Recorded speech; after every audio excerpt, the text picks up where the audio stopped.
Hey, nice dudes. So I'm out of town currently, so we couldn't get a podcast out today. So, like we did last month when we had to miss a Monday, we wanted to leave something with you. We thought we'd unlock another commentary track from our Patreon. So we thought this month, I put out the Dark Knight commentary track. It's a hang, and it's Dark Knight. What else is there to say about it? It's a great movie. Have your copy up. Chris is going to do a countdown. When he says play, you hit play and enjoy.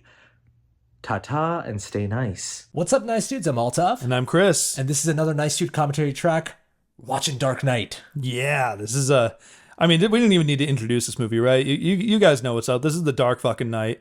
You might notice a glaringly obvious upgrade in quality of our audio right now. And it's because we're using our podcast mics. We created a whole new setup to use them. Yeah, I mean, I hope it's an upgrade. I hope it doesn't sound worse. But yeah, we'll see how this goes. We're not like sitting on a couch either. We're sitting on a table watching the movie, so it feels way more official, like we're about to give an address to the nation. Oh yeah, exactly. I feel like an anchor or a news or like a sports sportscast announcer. Yeah. You watch a lot of sports, so you nailed that. What the fuck? Why do you have to?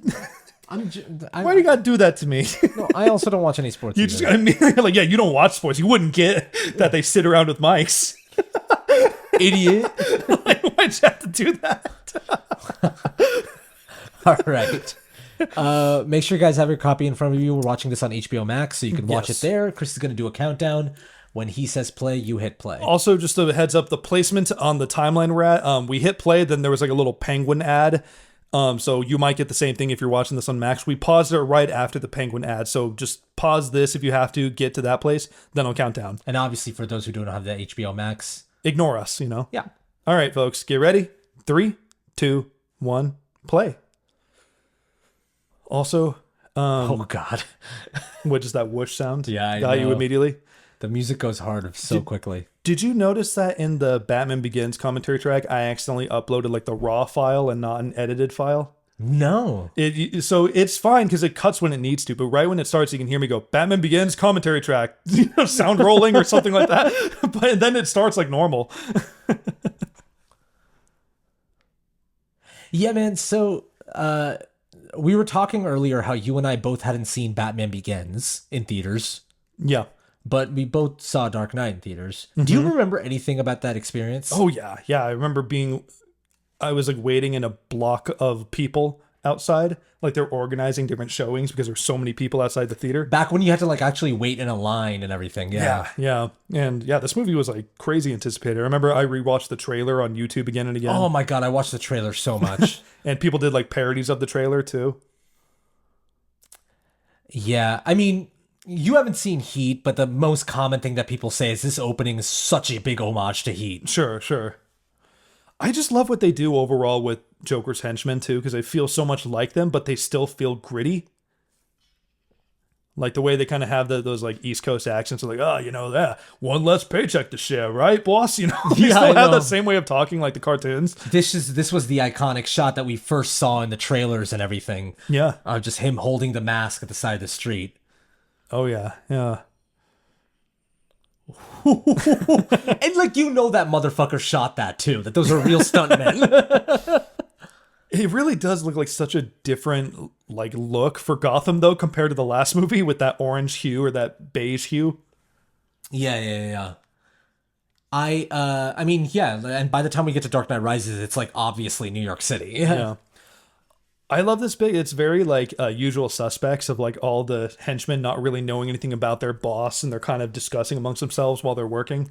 That's so true. I never thought about the Usual Suspects. Yeah, they're like, who's this Joker guy? Oh, I hear he wears makeup, That actor right there. Yeah. That we just saw. He's in Heat. So that's like a literal homage to Heat. That's cool. He also, I know him from Prison Break specifically. I forget you watched Prison Break. I watched all of Prison Break, baby.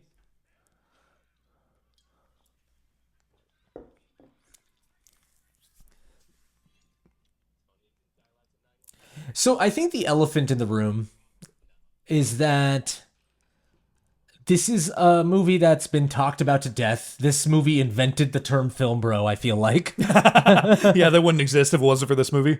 Yeah, and like, what's your relationship with this movie now? Because I know I've gone back and forth where I'm like, I obviously love it, it's great, but I also don't want to talk about it ever, just because it's so annoying for a guy in 2024 to be like, Dark Knight's amazing. I like talking about it privately, but I have no need. Ironically enough, I know we're doing this for Patreon, but I have no need to put it out on the internet to like make something of myself out of it. Like, hey, to put it out publicly to be like, hey, everyone, I got a take on this movie. Like, I don't have any interest in that, but I do love talking about this movie with friends. You know what I mean? Yeah, because it's one of those things where it's like Star Wars, right? Where it's like, I don't want to talk about Star Wars, but then when you sit down and watch Star Wars, you're like, yeah, it's fucking amazing. Exactly. Yeah, that's kind of where I'm at with Dark Knight. Also, this movie's still shot by Wally Pfister, but it's the first one, and it's the first Nolan movie shot in IMAX. Oh, okay. That's cool. Well, it's one of the first movies to shoot in IMAX in general. Because usually before IMAX cameras were used for like, they were kind of an experimental camera.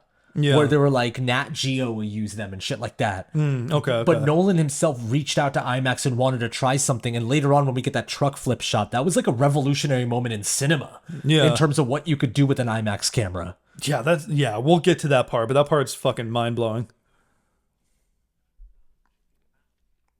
And it's just so clever. I just love this moment, how he has his entire henchmen just kill each other. Oh, I know. I know. Had you seen Heath Ledger in anything else besides this before you watched this movie? Before? No, I was 13. Maybe I've seen bits and pieces of 10 Things I Hate About You. Well, that's in what I was passing curious about. Yeah. Oh wait, no, maybe I've seen A Knight's Tale. I can't remember. This was my introduction to Heath Ledger. Yeah. It's a hell of an introduction, isn't it? But sometimes I think about, I wish I had seen him in other stuff so I could truly be blown away by his disappear act in this performance. Because there are people that was like, he was a heartthrob. And I could imagine those people that like grew up with him being a heartthrob, seeing him in this and being like, what the hell? Well, everyone laughed at the casting when it was announced. That was like a big thing. Everyone thought it was a ridiculous casting. Yeah, I forget about that. Yeah, because we were coming off the heels. I mean, I love that bit. But we were coming off of, Jack Nicholson. He was the last Joker at this point. Well, and yeah, and I mean, people were... Or Mark Hamill, depending how you look at it. But yeah. But live action. Yeah. Jack Nicholson. I love this bit, though. Like... Because it's very relevant to the themes of the movie. I mean, no shit.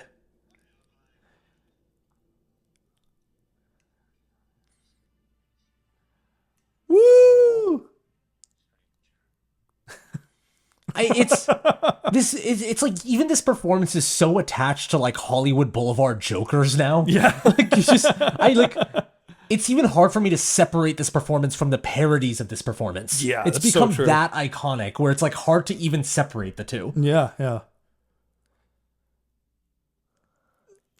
So many bad impressions of Heath Ledger's Joker, man. Oh, still to this day, I know. I think, though, like, tying it back to even just, like, the significance of that scene, though, it's like immediately he's asked what he believes in, and he doesn't really answer it, because Joker doesn't actually believe in anything, which is kind of the whole point of what he was saying. He was like, yeah, the criminals used to believe in something. And this is coming from Batman Begins, where everyone has, like, a coda of some sort. Yeah. Where, like, Falcone has, like, this belief that like the city's already corrupt, so I can have all the power I want, and like Ra's al Ghul believes that we gotta let it burn. Yeah, and, he's the example of lawful evil. Essentially, he has like a clear code, but he does believe in what he's doing. So in a proper sequel way, we now get a villain that is like, fuck all of that. All of you are nonsense. Yeah. Batman suspects. Lincoln, Elvis.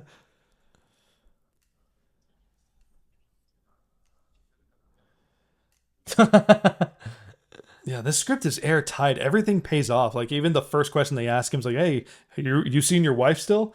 It's like he's drowning in his job. Yeah, he just turns it on to keep the fear alive. Yeah. Well, no, he's waiting for him, but he said hopefully because he's busy. Like, hopefully he's not here because he is already working. No, but he also said earlier, is like, I'm reminding everyone he's out there. That's true, yeah. Which is they play off really well in Robert Pattinson Batman, too. Oh, well, I mean, the opening scene is him being like, I am the Shadow. Yeah.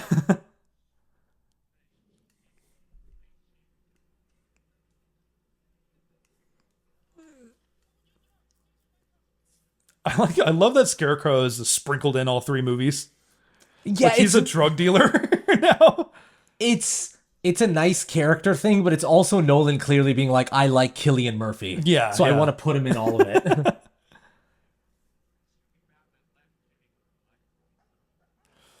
I remember coming up, my dad sitting next to me and being so confused. I'll tell you in a second. Right here. Like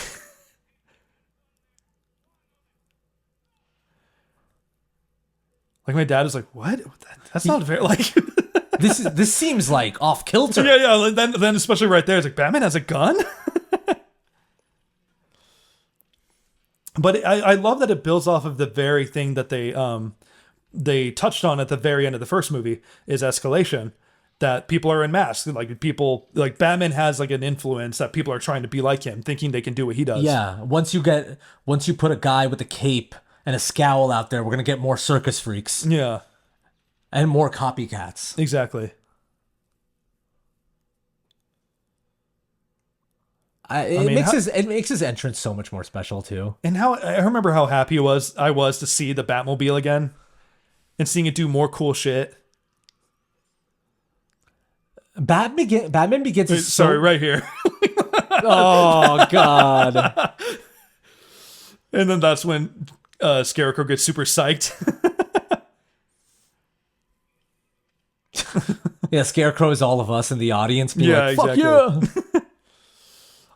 This is a small thing, but I do like that they give him the Batman Begins suit here. Well, because it makes it part of the story that he changes it. Exactly, yeah. Yeah, which is cool. Oh my, this is so cool. This is right here. I love this. Yes. And the music playing hard too. It's just Batman in his prime, in his element. Well, yeah, he's at the top of his game now. It's been basically a year, right, since he's been Batman? Somewhere around, yeah. Yeah. Oh, I love the little gun he pulls out. Is Oh, it right? yeah. Oh, no, he jumps right here. Yeah, right? yeah. Never We're getting mind. this beautiful shot momentarily. I like him waiting. Yeah, he's timing it right. He's doing like the thing that he did as Patrick Bateman, holding the chainsaw out over the stairs. Oh yeah, God.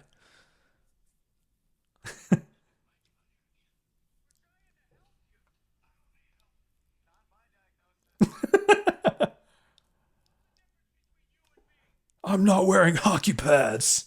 Yeah, okay, so something to point out here. Another elephant in the room is this is where Christian Bale starts getting freaky with the voice. Yeah, yeah. And Dark Knight, I don't mind it as much. We've already mentioned this. Dark Knight Rises is when it gets insane.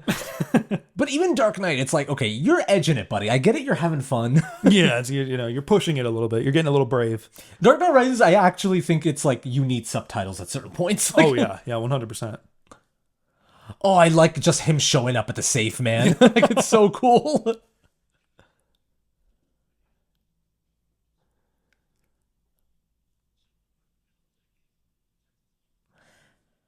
That being said, though, man, Christian Bale is doing that voice naturally, and it feels like he's being put through a modulator. Yeah. He has such control over his voice in that way. It's Oh, and insane. his face too. Like he has such a presence.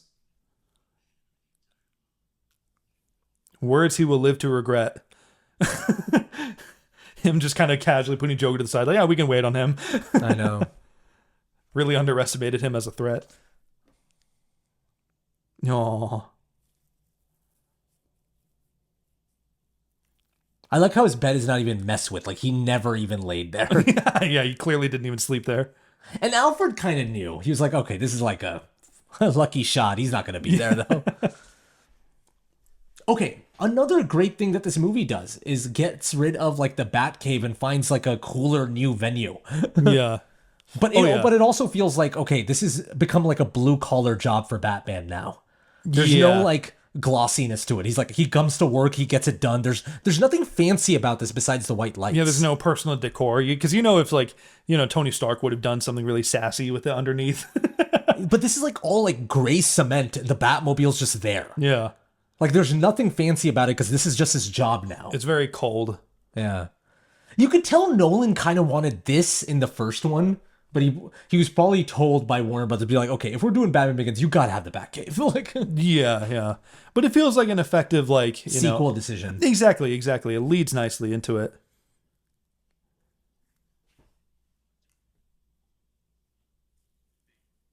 Like Alfred's judging him a little Yeah. bit.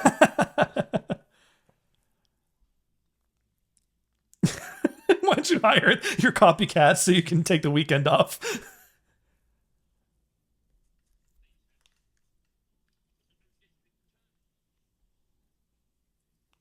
Yeah, I forget that this movie kind of starts with there being some hope for Gotham. Yeah. Yeah. Like Batman's alive and well. Crime is being monitored because of him. Yeah, he might be able to retire essentially. And there's a district attorney in the name of Harvey Dent that's providing hope to the people of Gotham. Like it starts at a very nice place and then it just goes downhill. Yeah, well, yeah, it's the system. That's kind of what this whole movie is, right? It's the systems in place. Yeah, this movie is like surprisingly like political. It has a lot of political thriller elements. Yeah. And I remember Jonathan Nolan was talking about it on a podcast when he was promoting Fallout. He said that he remembers being on set for Dark Knight with his brother, and he was just shocked that Christopher Nolan got to do all this in this movie. Yeah. I'm just like, it's such an adult movie with like actual political elements that the fact that they were able to sneak a Batman movie with this is kind of insane. I know. It's a really interesting challenge because it actually does go pretty deep into the nature of, the idea that Batman goes outside of the law. So that clearly is showing a glaring flaw in our system, And superhero movies aren't allowed to go this deep into those themes. Yeah. So that is kind of the true miracle of this movie. Harvey Dent. I mean, God damn it. Aaron Eckhart's so fucking good at He's this. amazing. I know. This scene I watch on YouTube all the time. This moment, right? It's like a charisma scene. It's a full-on like Axel Foley type scene to me. Sure. Yeah. Yeah. Where he just controls the room.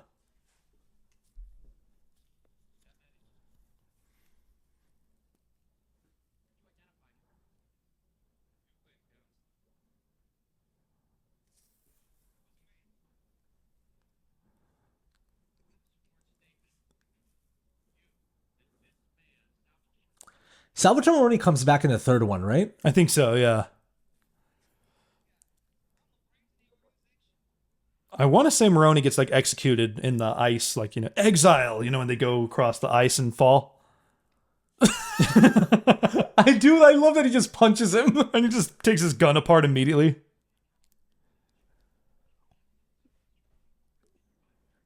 Oh, woo! I hate to just cheer because he said "Buy American," but it is kind of thrilling. No, but this is the thing that like Bruce gets attracted to. Yeah, is the fact that like, okay, this man actually provides hope to a city, and he doesn't even need to wear a mask. he does it within the law. Yeah, He's the White Knight. Like that's the whole thing about Harvey Dent. She is like Maggie Gyllenhaal is such a step up. I know I was trying not to be too harsh on Katie Holmes in the last episode, but you watch this movie and you're like, she is such a step up. in a massive step up. Yeah. Her character, but I will stand by the fact that her character just has more to do in this movie. It's both. I think both, honestly. She's improved acting and improved writing. And the thing that's great about this movie is that, sure, in a world you want, I guess, her and Bruce to be together, but the fact that like when I watch this movie, I'm like, no, her and Harvey Dent have great chemistry. Yeah. And I actually don't want her to get with Bruce. Yeah, yeah. It makes, Bruce a more tragic character.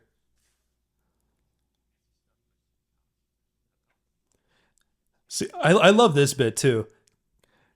Because it's like he knows immediately that he works with Batman. Yeah. And And Gordon's trying to play it straight. He's like, oh no, I don't know what that is, when we get to it, I'll really go hard, but like there is nothing that thrills me more than seeing Harvey, Gordon, and Batman in a roof together. Yeah. I'm like, this is movies, man.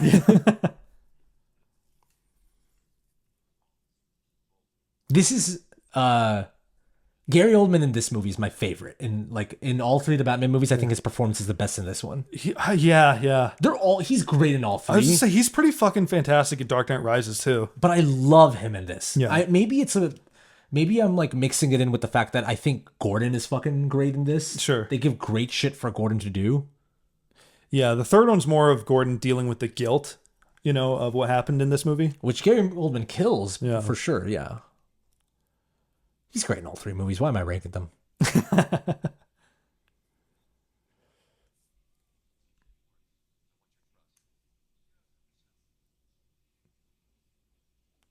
There we go.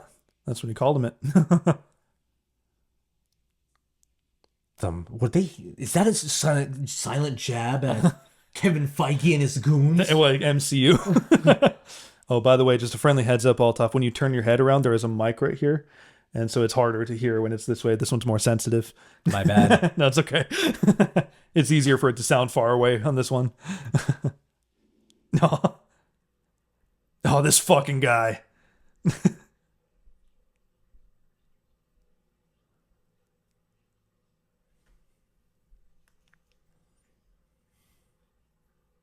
Lucius is like, he's fucking Batman, dog. Yeah.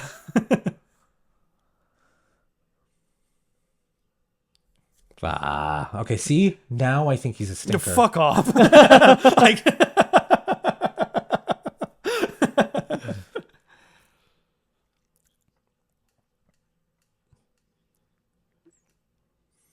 So did Bruce immediately wake up when the meeting ended? yeah, probably. Something along those lines.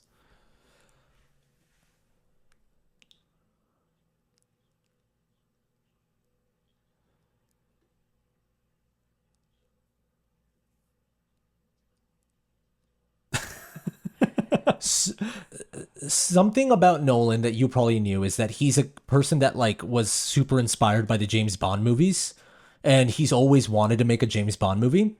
And when I watch the Nolan Batman movie, sometimes I can just see it. That's the closest we get. Yeah. The way he talks to Morgan Freeman is like, I need a new suit. Morgan Freeman immediately replies back, is like, those 3 buttons are a little 90s. That feels like a James Bond movie. Totally, I can see that, yeah. And he dresses Bruce Wayne very Bondish. Oh, yeah, he gives him that suave suit. Do you think I love this line.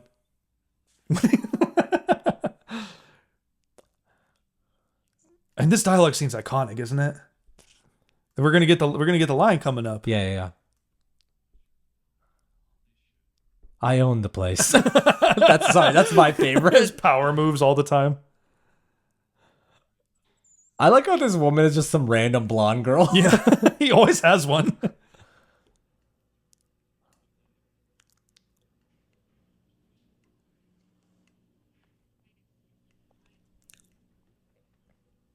This is so fucked up that Bruce like invades on his ex's date. Yeah, I know.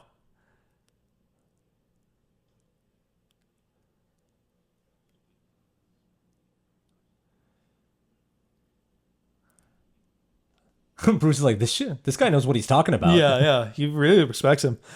That's a flip on this scene, is the fact that you would normally see a scene like this of like the ex hating on the current boyfriend. Yeah. But instead, Bruce completely respects him. Yeah, 100%. Here we go.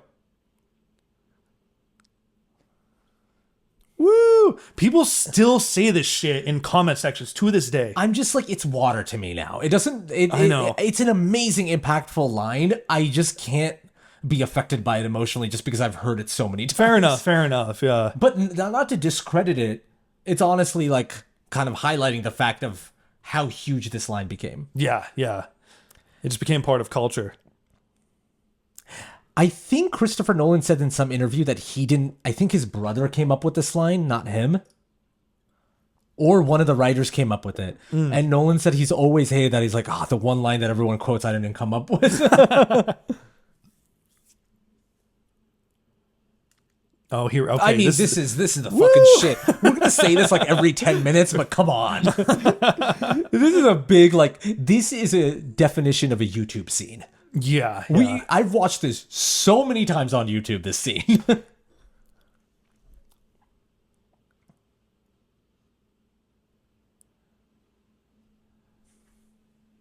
Do you think he was like proud to say that? He's like, only 68 million because I'm so fucking rich. I know. I thought you meant the actor, as in terms of just like him saying that line. No, Lau, the character. So when was the last time you watched this movie? Less than a year ago.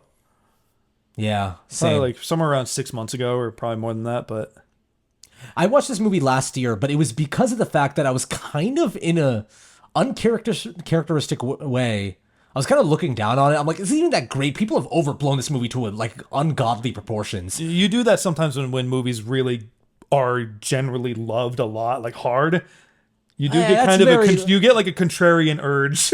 A little bit. And it's not me, but usually I just get annoyed when people talk about the same movie over and over. Yeah, again. but it's it not about ends up when affecting your overall opinion of the movie, like realizing it's not that good. but it's not about movie just being loved. I don't want to be that harsh. It's just when like people won't stop talking about one movie. Yeah, yeah. And so you were like, dude, when was the last time you rewatched it? I was like, oh, 5-6 years ago, the whole thing. And I was like, okay, I'll rewatch it tonight. I rewatched it. I'm like, Chris, I don't know what the fuck I was talking about. God, he looks so crazy. My favorite look of Joker in this movie is when he doesn't have the suit, though, when it's just vest and shirt. Yeah, yeah. Like when he's in jail clapping. That's the best shit. Yeah, just everything after he gets arrested. I do like much as Nolan gets like this whole reputation of not following the comic books and making it realistic, I still love that he gave Joker the full-on purple suit. Oh, and I mean, yeah. I think he very much captured the essence of Joker in just a different way. I mean, Mark Hamill, I remember, talked about that at like a panel where he was saying he was amazed by how original this portrayal was. To the point where it's like now become the reference point. A little bit, yeah. They kind of cross over, both of them. I mean, this Joker, I feel like, has become the Joker that most people know. Sure, yeah. I mean, there's people that obviously grew up with the Tim Burton Batman, so I don't want to say that as a blanket statement, but I feel like people our generation specifically and younger, this is the Joker that we know. Yeah, yeah. Like when I think of Joker, I think of this guy. It ain't gonna be Jared Leto. But I also don't even think of Jack Nicholson. Maybe it's because I didn't grow up with them. That's probably a big reason why, yeah. But also, I'm sure many people are like me, where when they think of Joker, they immediately think of this guy. Either that, or they think of, like classic, like comic book / cartoon I'm talking Joker. about like live action. No, but I'm just saying though, like Batman is a huge cartoon and comic character, and Joker is like an iconic like clown played by Mark Hamill too. No. I'm not I'm not trying to like disregard Mark Hamill. I'm specifically talking about live action performances. Yeah. Yeah, there hasn't been like a good classic Joker portrayed in live action in a while. Yeah, maybe there's not enough for me to say anything. My bad. Well, no, I'm just saying. I just think the last one was probably Jack Nicholson, and then Last one was Jared Leto. I'm talking about in terms of classic Joker. You know what I'm talking about? No. Classic Joker, like clown Joker, like Jack Nicholson style Joker. Oh, where he has like clown gadgets. Yeah, I'm saying there hasn't like been that. one like that in a while. Yeah, that's fair. Fair point. Which I miss. I'd love one.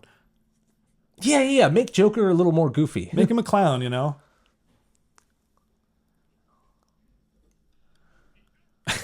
I love that.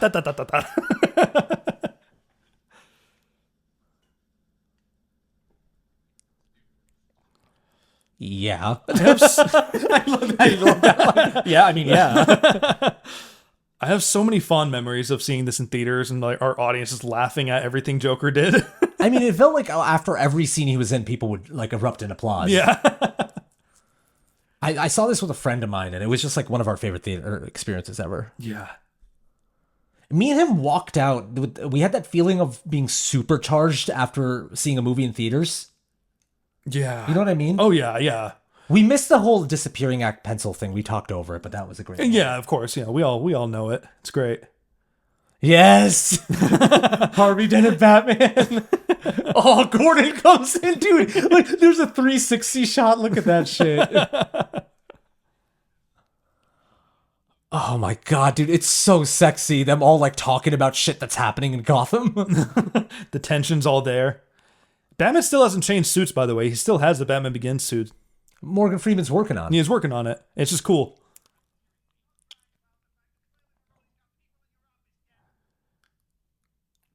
I love that touch. What?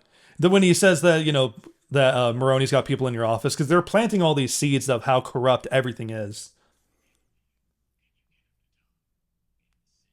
Harvey Dent's so badass, dude.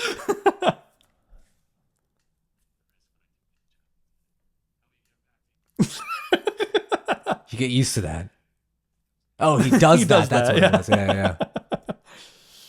Then, of course, they pay it off in the third movie.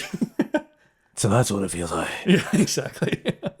I gotta say, man, there's, a lot of people on our commentaries are used to horny Altaf, Yeah, who are you going to be horny for in this movie? No, I'm thinking about when we get to Dark Knight Rises, there's a certain thing when high school Altaf saw Anne Hathaway in Dark Knight sure. Rises that, like, it just blew my goddamn mind. Like, no, not just me too. Everyone in my high school were like, listen, man, Dark Knight Rises was a weird movie, but remember Anne Hathaway? Yeah, I'm sure everyone had the same reaction. Michelle Pfeiffer too. Yeah.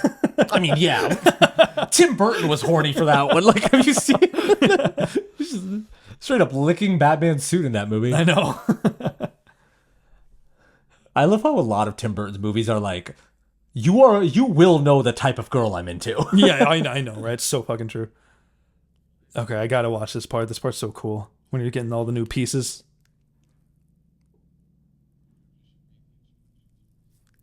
I like the idea that there's an instruction manual on that. I think he wasn't being literal, man. I think Lucius like wrote an instruction manual for each gadget. Well, he didn't make them either. He's like ordering them and shit, isn't he? Another 360 shot.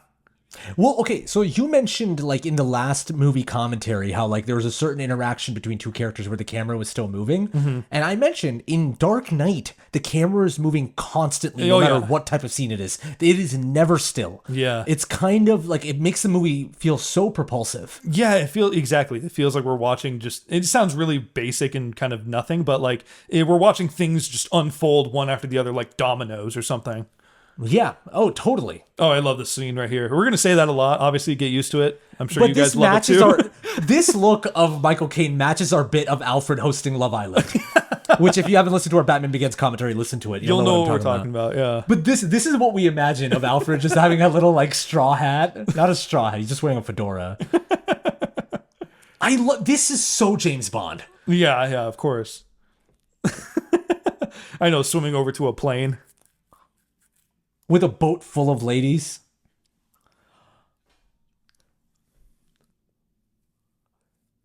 Dude, people went bonkers in theaters when he comes out of that body bag. Oh, yeah, I know.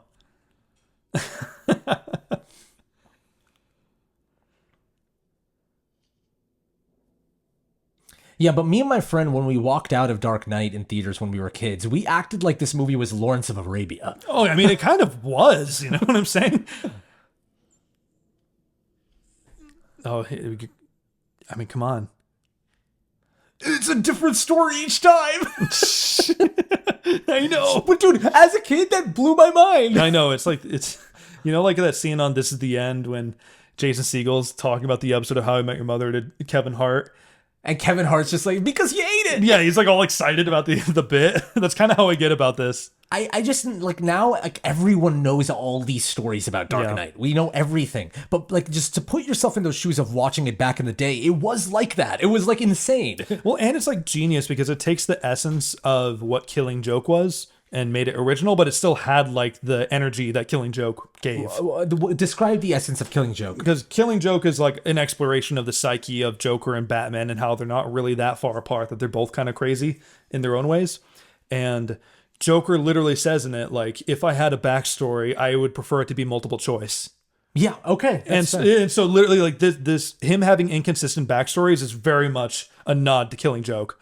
There's a lot of Killing Joke put in here, like throw it in there of like Killing Joke is Alan Moore, right? Yeah, it is. And a lot of Killing Joke is also exploring like I touched on it, but like the psyche of how like both Batman and Joker are broken and deranged people, but they went about it in completely different ways. Like Joker basically says like, I embrace the chaos of like how stupid and ridiculous life is and how pointless it all is. You found justice and purpose and meaning in it. You know what I mean? Yeah, which is this entire movie. Yeah, that they both kind of weirdly like understand each other better than anyone. Even if they're both completely different people, but they also kind of meet in the middle somewhere. Right. So, and this movie very much touches on drawing those a lot from that. Exactly. A classic Nolan thing of these globe-trotting like stories. Like he always, in most of his movies, he has a shot of like this, like people getting out of helicopters and going to a different city. Well, Hans Zimmer is like, I'm going to set the tone for this. It happens in Inception, Tenet, like it happens so often. Yeah. Oppenheimer is not like he's in trains a lot. That's what the thing. Yeah. And it's like different timelines, like young Oppenheimer. Yeah, but exactly. And there's that sequence in Oppenheimer where they're going through the football field to get to the where the bomb is being laid at, and you see them different times, like in Alamo and that. It's just so thrilling. No one's better at editing together a montage than Nolan. I know.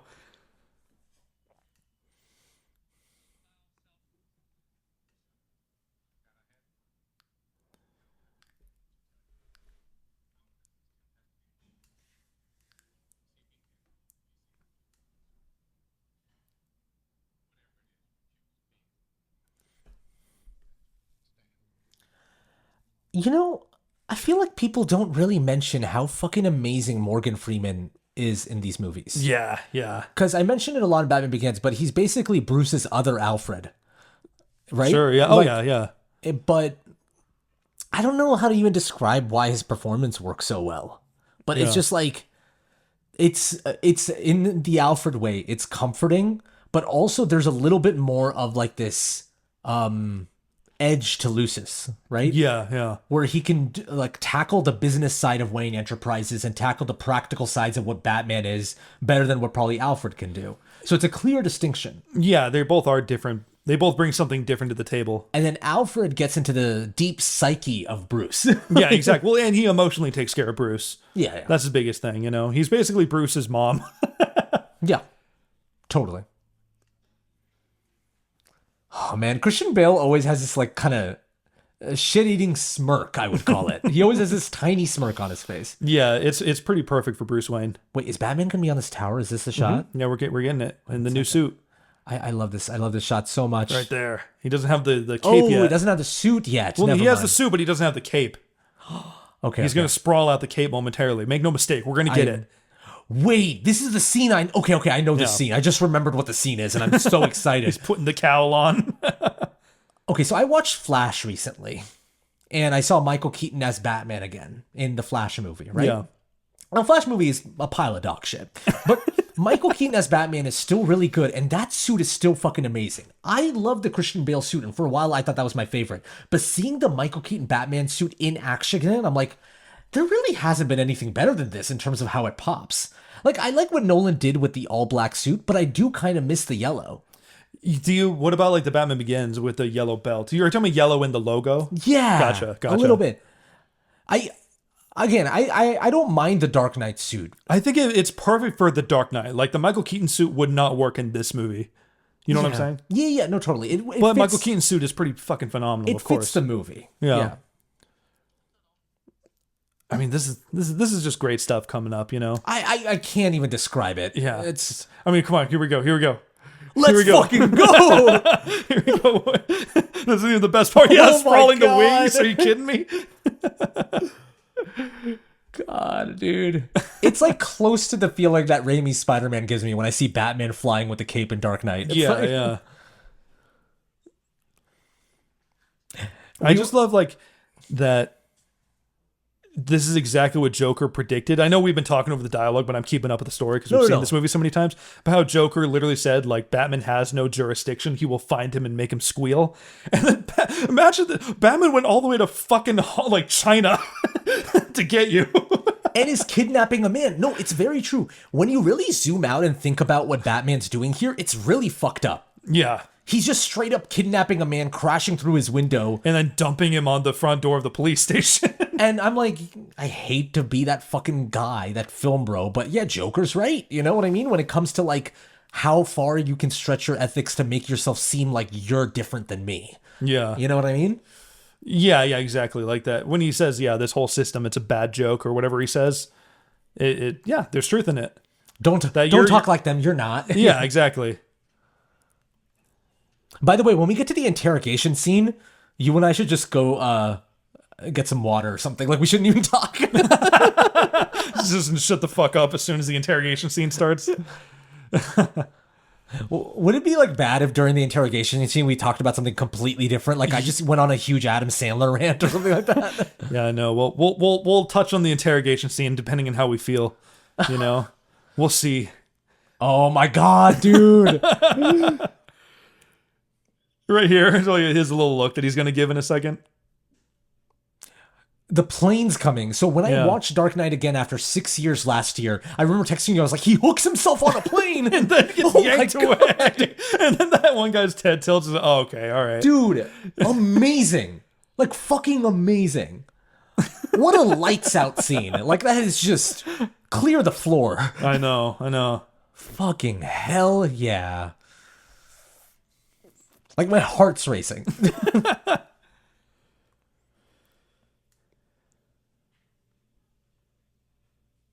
It's like, oh, he felt like he gave that look like he was just given a gift from like a secret crush. You know what I mean? He's like, oh, what are you doing? I wish Maggie Gyllenhaal would interrogate me in a pantsuit. Okay, man. I'm just saying. Yeah, no, I know you're just saying. I'd like to move on from that. I'd fold immediately. Okay. I'd be like, I'm a criminal. If it's a crime, loving you. All right. I'm gonna drink some water. Maybe you should try it too. I have a drinking problem. Ever since I had my drinking problem.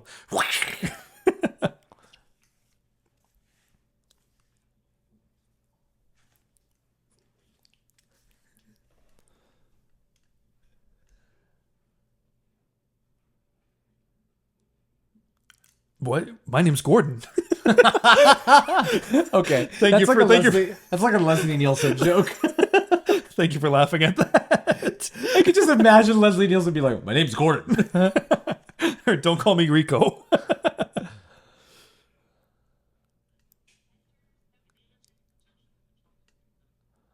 I like the lawyer on the side is just terrified. Yeah.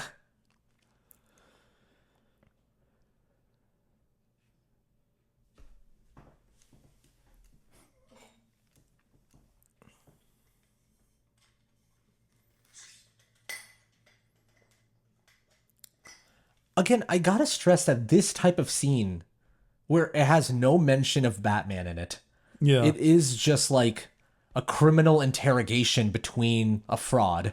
Yeah. Like, the fact that this is in a Batman movie just wouldn't happen today. It's so true. I know. I mean, it wouldn't have. I feel like this movie is still also just an anomaly. Like, I don't even want to look at it from the lens of like, oh, superhero movies used to be so good. You know what I'm saying? Like, this is also like the anomaly during 2008 too, when this came out. No, I'm glad You you know? mentioned that. Like, it is like, I mean, we were coming off the heels of Iron Man. Don't get me wrong. Iron Man was fantastic. but dude, isn't it interesting that this movie and Iron Man came out very close together? Yeah. And they both kind of define different types of superhero movies. Like, Yeah, after yeah. Dark Knight, so much of what Zack Snyder did and so much of what DC was trying to do was trying to chase after this feeling of like the dark, brooding superheroes. Sure. And then after Iron Man came out, everything became about this like self-deprecating, witty, snappy superhero that's making like a semi breaking the fourth wall in a way, Yeah, yeah. being more meta. So it like both movies went in different directions in defining what movies look like. Yeah, yeah, they're two different. Exactly. If you're going to make a superhero movie now, you're going to go the MCU route or you're going to go the Nolan route. It's kind of like Yeah. what you have to ask No, yourself now. completely. Okay, this actor right here who plays a district attorney, I know him from Lost. Always loved him, but when I saw him in this movie, I'm like, oh, it's a Lost guy. Yeah, yeah, yeah.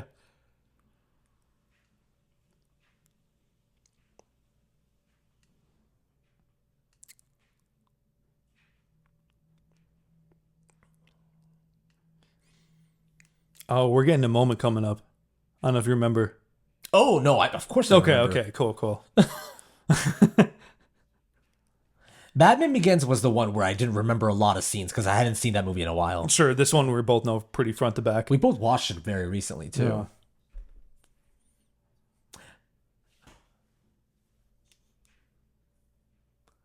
I think it was your girlfriend who said something about the score. Oh wait, let me pause for a second. I also like that. Insane how dark that is. Oh yeah, yeah. Just think about how dark that fucking is. yeah, And this is PG-13. yeah. I know. They did this in a PG-13 movie. I just can't believe that. Anyway, Yeah. sorry. I like that we're gonna get an Eminem reference coming up too. Do you remember this at all? Oh my god. Do you think Joker was like listening and he's, oh, I have an idea? Even better, do you think Nolan's an Eminem fan? Do you think Nolan's an I can see that. Imagine him in his like full three-piece suit, like rocking out to Marshall Mathers. You know? Yeah, yeah. LP.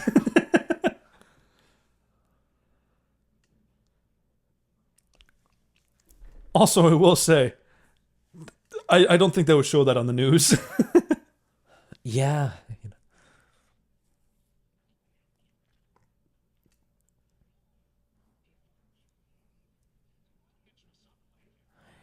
So there's this famous story of basically like after the first day of doing these takes of Joker filming himself and doing these TV scenes, right? That Heath Ledger was so good that Nolan just let him have it. Like he wasn't really monitoring what Heath Ledger was doing with these scenes. He let him direct it Interesting. because he was so in the character. Yeah.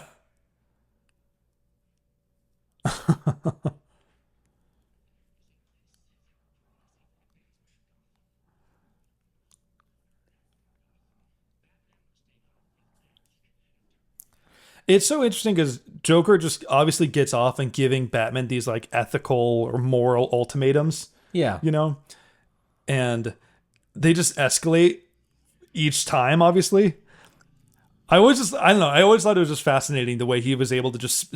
It's so simple the way he just systematically broke down the entire establishment. You know what I mean? Just picking the right people. This is also the first like superhero movie I had seen that had like not presented this villain as just this guy's so fucked up and Batman has to beat him. Where when Yeah. you watch this movie, you're like, it's Joker's obviously a bad guy, but it's also presenting it as like he's functioning as some to investigate who Batman is, Yeah, not as just like a bad guy that Batman has to beat. Like Falcone is obviously someone that's just like, okay, we need to fuck this guy up. yeah, yeah. But Joker is someone where you're like, oh, this guy exists to investigate who this guy is. Well, he's trying to, destroy what he is in the process of it, though, by showing how, No, I'm just saying easy that- it would be to corrupt him, essentially. But the movie is using Yeah. Joker to deepen our understanding of who Batman is. Yeah, 100%. It brings out character. Which is what the best villains really do, Yeah. you know? I love this moment. What a fucking asshole, though. Like, you know what I mean? At least that's how he's presenting himself. Comes from a helicopter with like 5 girls, immediately calls out his ex.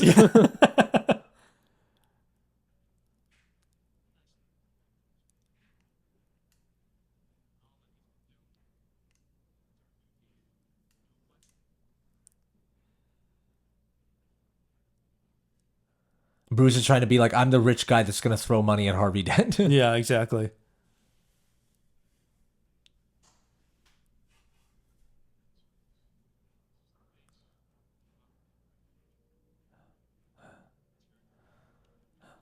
At least one half of his face is. I also, before going into this movie, I knew nothing about Two-Face as a villain because I had never seen Batman Forever. And I wasn't familiar with the Batman comics enough to Or the know cartoon him. or any of that stuff. Yeah. So That's interesting. well, like I said with Batman Begins, Batman Begins was my first introduction to Batman because I had never even seen the cartoons. Yeah, and you still haven't even seen Tommy Lee Jones as Two-Face, huh? No, I haven't. And It's so a pretty nutty portrayal. So, like, everything that the Nolan Batman movies did was my first introduction to the Thing. Because I hadn't seen the Tim Burton Batman since we did it on the reaction channel. Yeah, you know? yeah. Yeah, it's not like Spider-Man where you kind of knew a lot of the lore ahead of time. Spider-Man, I had also read some of the comics as well. Well, that's what I'm getting at. It's not like Spider-Man where you did know a lot of it. Yeah.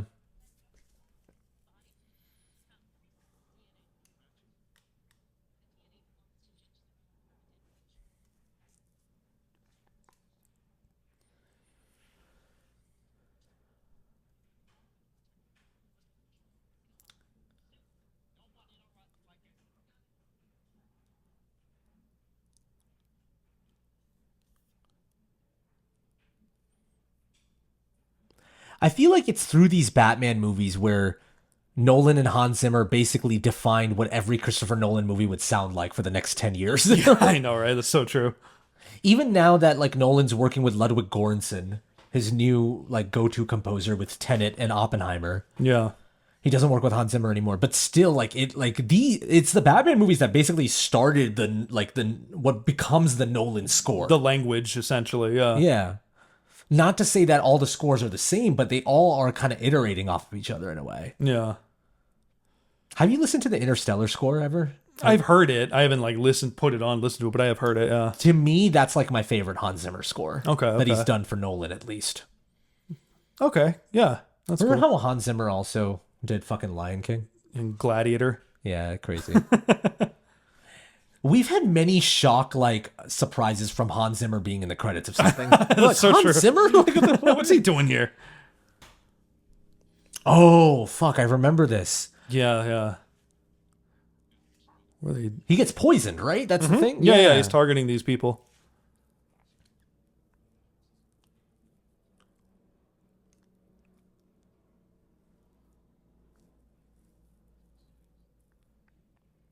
And this starts the basic through line throughout the entire movie where he's always attacking at multiple places at once. So you never know which place to hit. Oh yeah, well, and again, everyone's corrupt too. You can't trust anyone.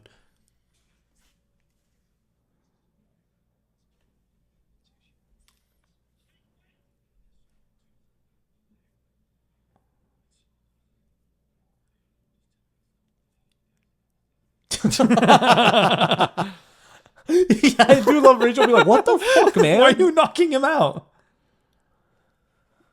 Up. Okay.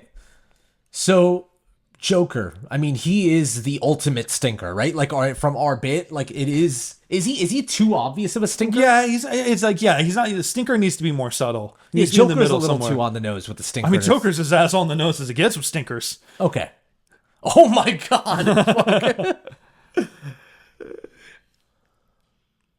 I love this scene so much. Yeah, of course, yeah. It's just fucking, it's the scene, man. It's so good. I love this little moment. Did he already take the champagne glass? No, he's getting in a second.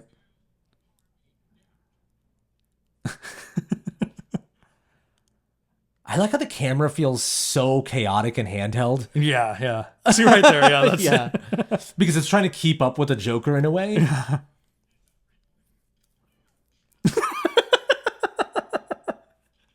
Imagine like thinking like, oh, he's just another rich socialite. I'm gonna get him. He's like, hands up, pretty boy. What the fuck? Then he beats the shit out of you.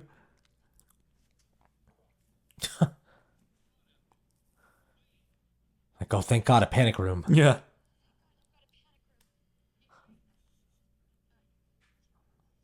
Like, oh, fucking every rich assholes, they just look out for themselves. No. That look he gives him.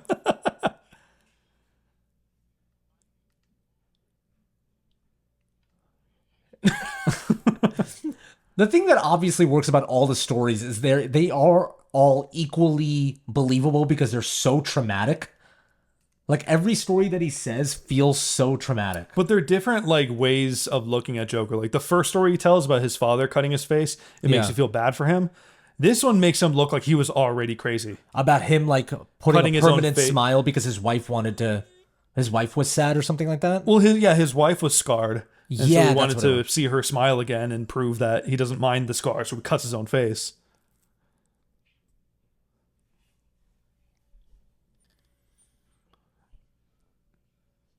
And it's also like, just to touch on it, it's pretty disturbing the idea that we give Joker like, you know, the what's it called, Glasgow smile or Glasgow. That's what it's called, like when it's the scars go up your cheeks to form a smile.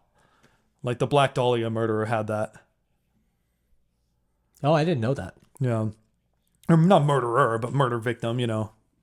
Elizabeth Short was her name. I just can't imagine them filming the scene and like calling cut and you know, going for lunch or some shit. Like, Yeah. it's such an arresting scene, man. I know. And the music was so unique too. It still is unique. Like there still aren't a lot of scores like it. No. have- I listen to this score often, just like With this score, the Joker score? no, just the whole Dark Knight score. Gotcha. I love listening to the Dark Knight score. Oh, right here. Love me. Just him popping in like that. Okay, I just gotta say, every now and then you will just say that to me. Yeah. Then you're gonna love me. There's a certain quote from Dark Knight Rises where you've just randomly texted me. When we get to it, we'll talk about it. Oh yeah. That's a little tease. You know what I'm talking about, right? Oh Okay, yeah. good. Yeah.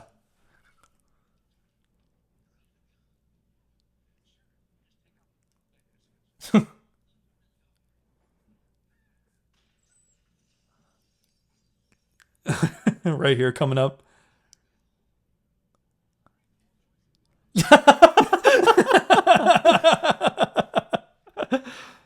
Joker's like, you can't even blame me for that. You literally told me to do this. See, that's the thing. He's such a stinker when he says that, but I can't give it to him. It's Yeah, like too yeah. obvious. Yeah, no, it's fine, you know.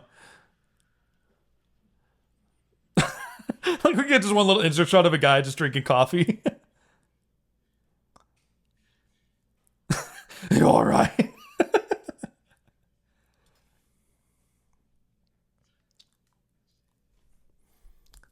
I feel like every at least staple old school superhero has this where they have to have a scene with like the love of their life in costume.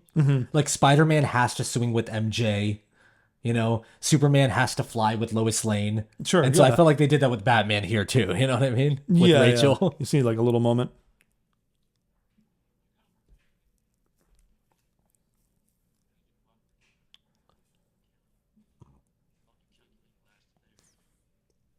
God, Harvey Dent in this movie is written like he's from a 90s like Harrison Ford movie. Sure, yeah, yeah. Like he's from The Fugitive or some shit. Like it feels so real.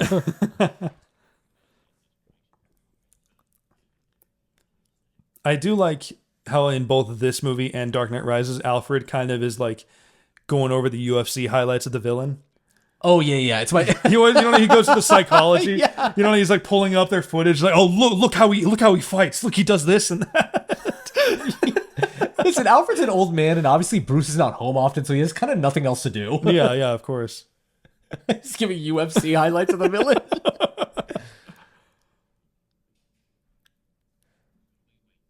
Oh, I love this so much.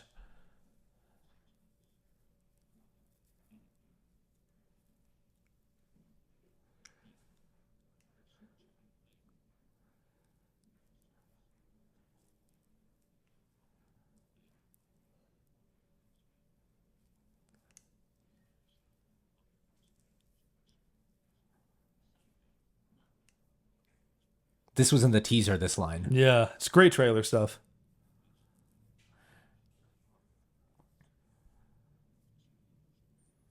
And that line still holds up. Do you remember the teaser for this movie? The first teaser, it was basically the Batman logo just like crumbling. Yeah, with all these like voices and sound effects and stuff. And one of the lines was, "Some people just want the Yeah. world burned," and you hear Joker Joker's laughing. and then you see a slam cut of Joker's face. Yeah. This is it. This is the fucking shot, man. We turn into such like dudes, if that makes any sense. We're like, oh, look at that fucking shot, dude. And I make fun of the guy that I'm being right now. I know but you're like, yeah, film bros. but I mean, I feel like we were way worse during the Spider-Man series. Like, Oh, sure, yeah, yeah.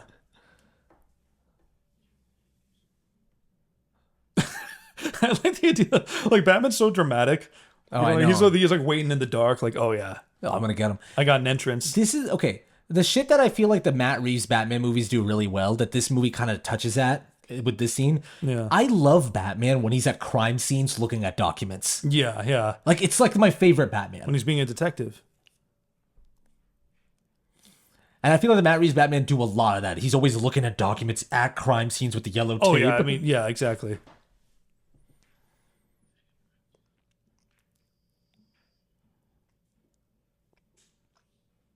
Well, this movie does a lot of that detective-y shit, especially the like with that whole technology that Lucius gives him to have sonar waves. Oh yeah, yeah. And it's thematic too, because the sonar waves are like unethical, essentially. And yeah, yeah. Oh God, Alfred with little earmuffs. I fucking love it.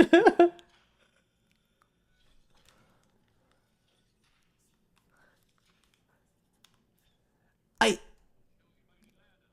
I like how Alfred's just game for this. Like, he's Oh, just yeah, like, yeah, he's just all right, helping let's out." test out the bullets. This is a way more exciting life than your father. Not your father, sir. His legacy. Yeah, exactly. Oh, right here. This is the ultimate stinker scene coming up. He's being a real Chad in this scene. Morgan Freeman. Yeah.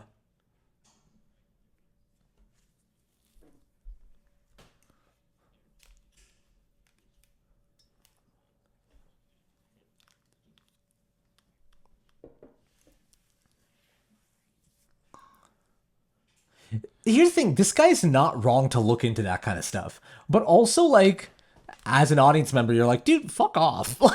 Well, it's the fact that he blackmails him. That's really what it is. Because it's funny because it is really easy to find the breadcrumbs. Oh, right, exactly. That's what I'm saying. It's not like completely wrong for him to be like, yo, this is weird. Yeah. And our company's going under, and maybe this is the case. Yeah. Yeah, blackmailing is wrong. I wouldn't do it personally.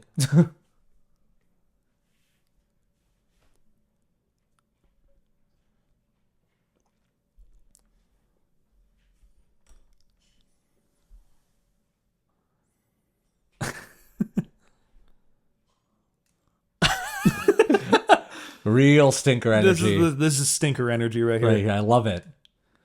We should make like $5 Patreon exclusive shirts, just stinker energy or stinkers, because we always find the stinkers in these movies.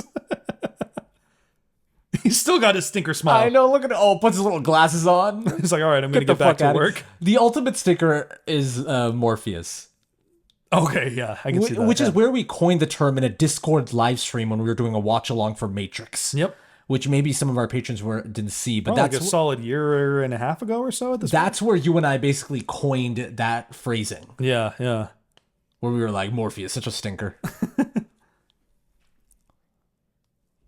God, man. You want to watch Matrix after this?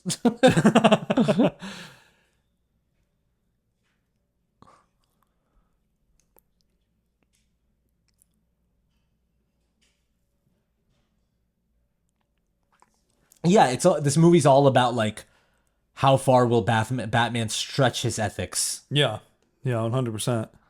He's so reliant on this like code, which is like all of Nolan movies have these characters at the center of them that like rely on certain principles that are challenged. Yeah. All the way down to like they always wear suits, have slicked back hair, they believe in something. Like it's always so specific. Do you think this is an Akira homage? The red motorcycle? I'm just kidding. Maybe. I don't know. Nolan could be a fan of Akira. Yeah, I can see it. Thing about Nolan that he's famous for, he does watch everything, even things you wouldn't expect him to watch. Oh, yeah. Like, I've said this many times before, but the man loves Fast and Furious, and it's my favorite thing about him. He was on Stephen Colbert, and Stephen Colbert's like, I haven't seen any of them. He's like, you haven't? Well, you don't have to start at 1. You can really start at 5, because that's where the mythology starts. But also, you should do Tokyo Drift, because there are certain flashbacks to that movie. And I'm like, wow, he talks about Fast and Furious like I talk about it. Yeah, he's so familiar with it, you know? Him talking about the mythology of Fast and Furious is like my favorite fucking thing.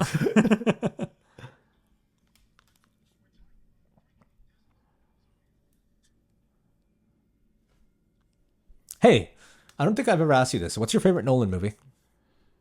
I mean, probably Dark Knight. Oh, is this it? I mean, yeah, you know. Really? Yeah. Okay. I'm pretty unapologetic about that. It's like, I know it's basic, but, you know. No. I didn't want you to be cool about it. Yeah. I think a lot of people, this doesn't apply to you, but a lot of people when they're asked their favorite thing, they immediately try to dodge the obviously big thing. You know, like, what's your favorite Nirvana album? You know, when everyone's like, Bleach? You know? Yeah, nobody wants to say never mind. Yeah, exactly. I don't really care about that stuff. Yeah, I can be to blame about that sometimes. I can do that. Does your instinct sometimes go to that of like, ooh, I'm going to impress them, not actually tell them my favorite, but I'm going to think of like what would sound cool? My first instinct is always to want to give the cool answer, but then I have to be honest with myself. Yeah. Like, with Tarantino, I want to be like, my favorite Tarantino movie is it's Jackie Brown. It's actually Jackie Brown, and I'm like, who am I fucking kidding? It's Pulp Fiction. Get over it. My favorite Nolan movie is probably tied between this and this might be controversial, but Tenet.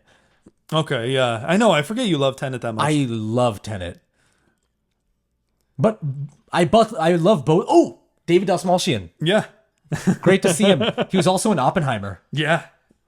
And Suicide Squad. It's just funny seeing him in both Nolan movies, you know? He's all Polka Dot Man himself. I saw him recently in Late Night with the Devil. He was pretty good in that. He was a lead in that, so that was nice seeing him as a lead, you know? Yeah. Oh yeah, I forget that Commissioner Gordon like faked eyes for like a solid half hour of this movie. Really weird. Also, this is kind of, we talked over it, but we saw like Heath Ledger without the makeup. Yeah. That's such a quick moment. I know. Have you seen that people have taken that screenshot and like put like fake captions that he's like a scarred military vet?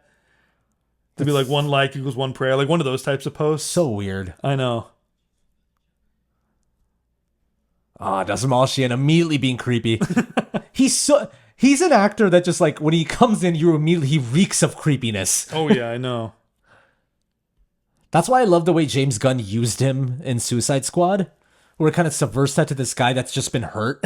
Yeah, that he's just a shy guy. Who's afraid of his mom. Yeah. I see my mom everywhere. James Gunn Suicide Squad, so good.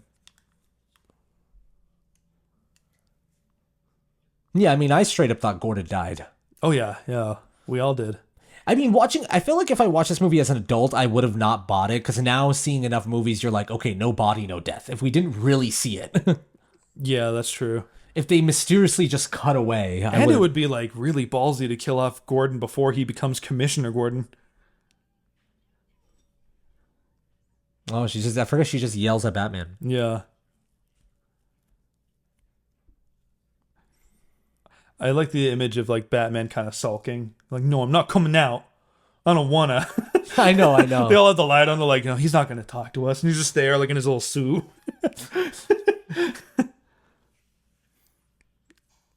I did a pouty face, but I realized people can't see me. Yeah, yeah. Oh yeah, Batman fighting in a club. I forgot about this. Yeah. Maroni's just fascinated. I was about to say, I was like, why don't we get more scenes of Batman fighting in a club? But they did that in Matt Reeves' Batman. Yeah, I was just saying more than we would expect. Yeah, I'm actually wrong, I think. For the first time, ever. For the first time ever, Altaf's wrong. Guys, put it in your diaries. Altaf was wrong today.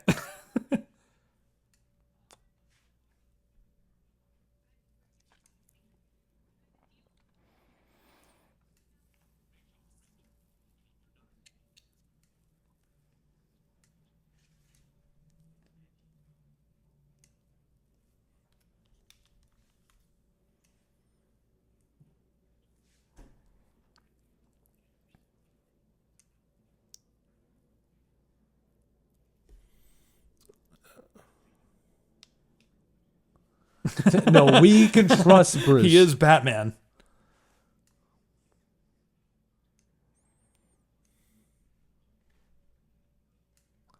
Oh, shit.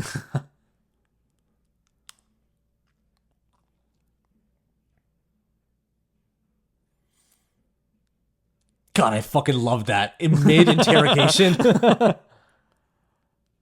I love this moment coming up too.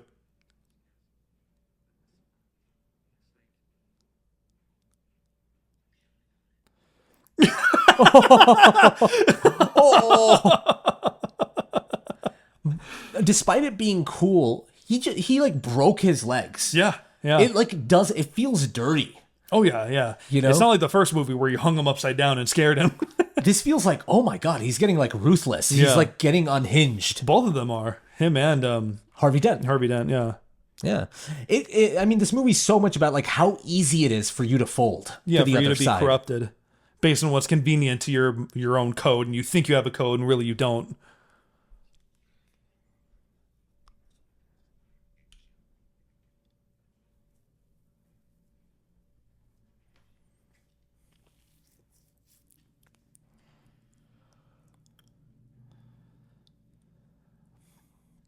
It does such a great job in doing this slow dial of Harvey Dent.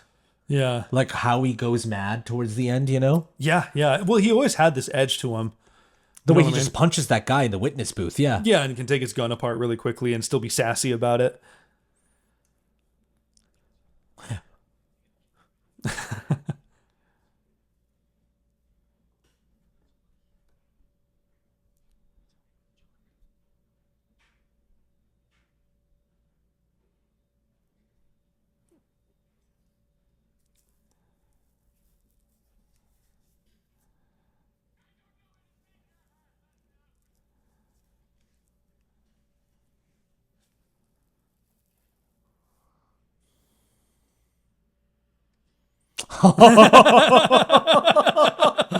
Batman has such dramatic entrances every time. It's so good. Wow, his side profile looks fucking amazing. I'm sure when they design the cowl, they look at it from all angles. Well, yeah, they have to like figure out how to shoot it, Yeah, well, and you see all the little textures in the forehead and, the little wrinkles they add in? That's why. So the thing that I always had a problem with Snyder's Batman is like, I feel like they just didn't properly figure out how to shoot that suit. Yeah. Like the way it's filmed is so boring to me. Yeah, oh yeah, 100%. Like this, when Nolan shoots Batman, there feels like there's so much texture there. Well, it's so perfectly lit, too, for like the Yeah. all-black suit and giving him that silhouette when he walks away. And as obsessed as Snyder is with image making with no substance, like he really shoots Batman in a boring way. Yeah. In my opinion, at least. I know people defend those movies, but Yeah, we're not Snyder fans, so yeah. you're not going to get much sympathy. I honestly think my favorite Snyder movie is the Snyder Cut. Sure, yeah. But that's not even like a movie. Mine's his Dawn of the Dead remake. So here's the thing. I haven't seen the Dawn of the Dead remake. Yeah, I like that movie. I feel like a lot of people usually who are like us who don't like Snyder defend that movie. So I would like to check it out. But I also would like to check out the Romero one first. True, yeah.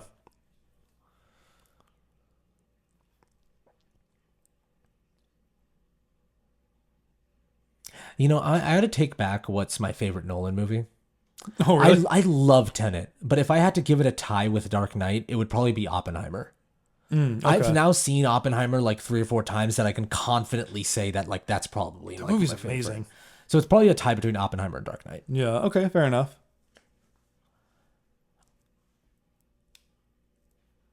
The most surprising thing about Oppenheimer is how entertaining it is. Yeah, I know, for a drama. For a drama that's about something that dark. you That know? long, too. Yeah, I honestly like. I know this is cheesy to say, but with Oppenheimer, like both times I saw it in theaters, and the third and fourth time I saw it at home on my Blu-ray, never felt the length. Yeah. It just moves like a freight train. That movie. I know, that movie goes so hard.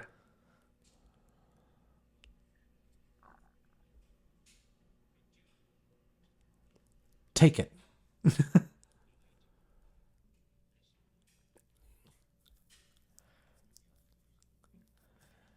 And it pays off so well at the end. This is like that Aunt May. This is like that Aunt May speech in Spider-Man 2, where she in one monologue just defines who that hero is so Yeah, quickly. but in the same brooding, dark way that Mick, wow, that fits Batman.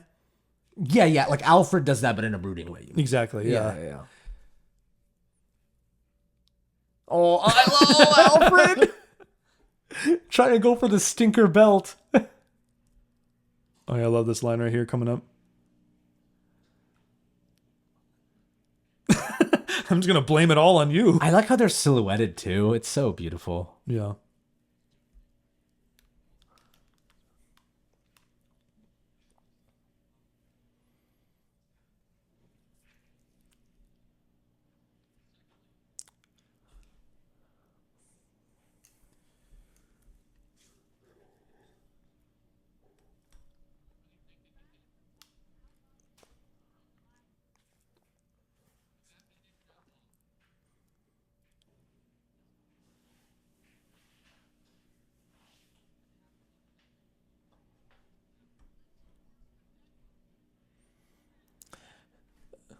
These guys just yelling out randomly as us not hearing their faces reminds me of like the Parks and Rec town meeting guys. Yeah. Clean our park. Like, just like I these know. random- It's a very like accepted cliche of like crowds. One guy saying, "Why can't we do this?" Yeah, and everyone yells it. Parks and Rec does it the best because it's the most outlandish people asking for the most random things. Why can't we have more cheeseburgers on the park? Like it's just some random shit. They did something like that. This is a weird pull, but in a little short film called Franken-Thumb, it's a parody of Frankenstein, but they're all thumbs and they animate faces over the thumbs. I feel like I've seen that. Maybe, yeah, but there's a part where there's a whole city mob and they're all angry and yelling, they've got to be stopped. We need it. And the mayor's like, settle down. What's going on? And he's like, we've had enough. He's like, of what? He's like, they need to stop them. Who? And by the end, he's like, who are we hanging? What are you talking about? And the city's like, oh, I don't know, but come on, do you think we're going to take this anymore? We're mad and angry and get one loud of them about says, it. I know one of them's like, well, there's got to be something going on in this town we don't approve of. And I say we find him and stop him. That feels like a Monty Python bit now. Yeah, exactly.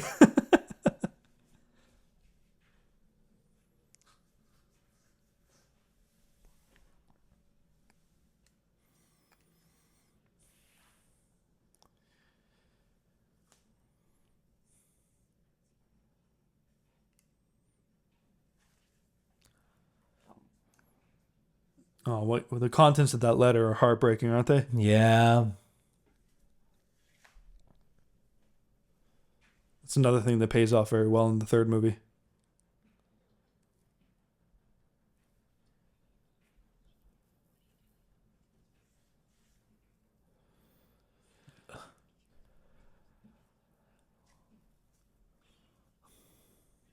I love like Harvey's like unbridled confidence. Yeah, yeah. Brave as hell. But it's just like no one understands the capacity of who Joker is, you know what I mean? Yeah, yeah. His plan was just worse and worse and worse. Some would say Joker is an agent of chaos. Well, you know, the funny thing about chaos is it's fair. I'm Batman. I'm Batman.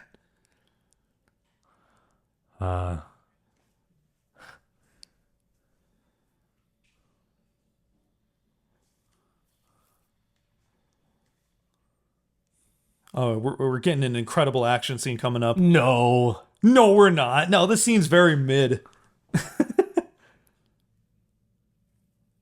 Oh my god, the music coming in.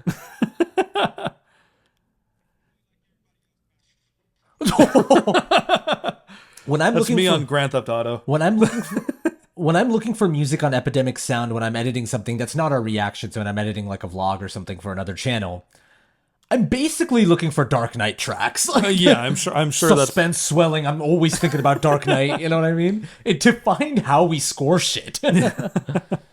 I might be just being silly and hyperbolizing, but this movie did change a lot. Oh yeah, 100% it did. A fire truck burning. Yeah. How poetic, you know? Irony.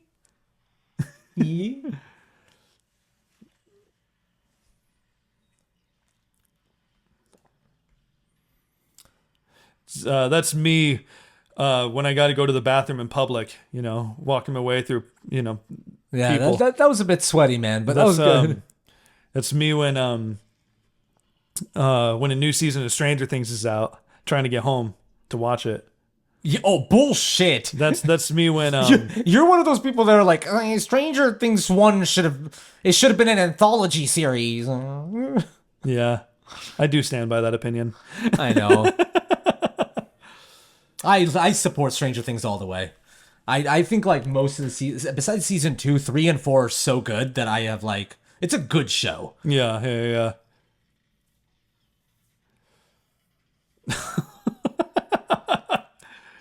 Okay, This scene's so fucking cool. so this was the scene that I think was shot in IMAX, and it was one of the first like action sequences in a movie that was shot in IMAX.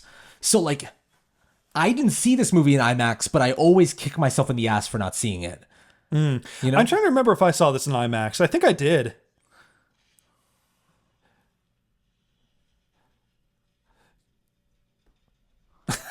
He's just shooting an RPG at them. I have a question. I think this is proper since we're talking about Nolan. Yeah. Do you care about IMAX? Do I care about IMAX? I love IMAX, yeah. It's expensive and it's like, I'm a little picky and it's not as big of a priority. Like, oh, I gotta see this in IMAX. But I would love to. Like, every chance I get, I would love to see a movie in IMAX. Right. You know what I mean? It's usually just, like I said, just expensive as hell. Yeah. I'm not know? talking about the price necessarily. But I'm just talking about how I care about it. You know what I mean? I don't care about it enough to spend the extra money all the time.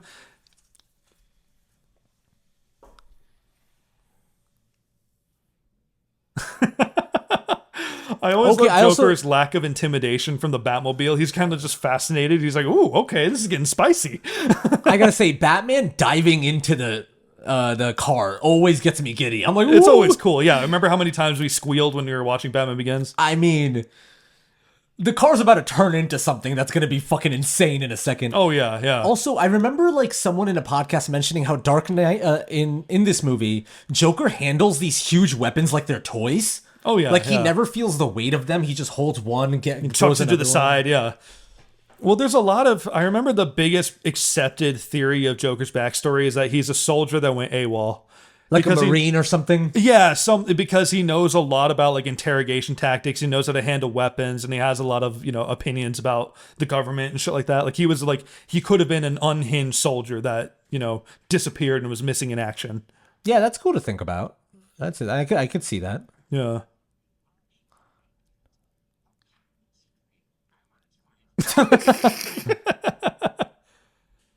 Oh my god, dude. Here we go. I mean, coming up. Fucking come on.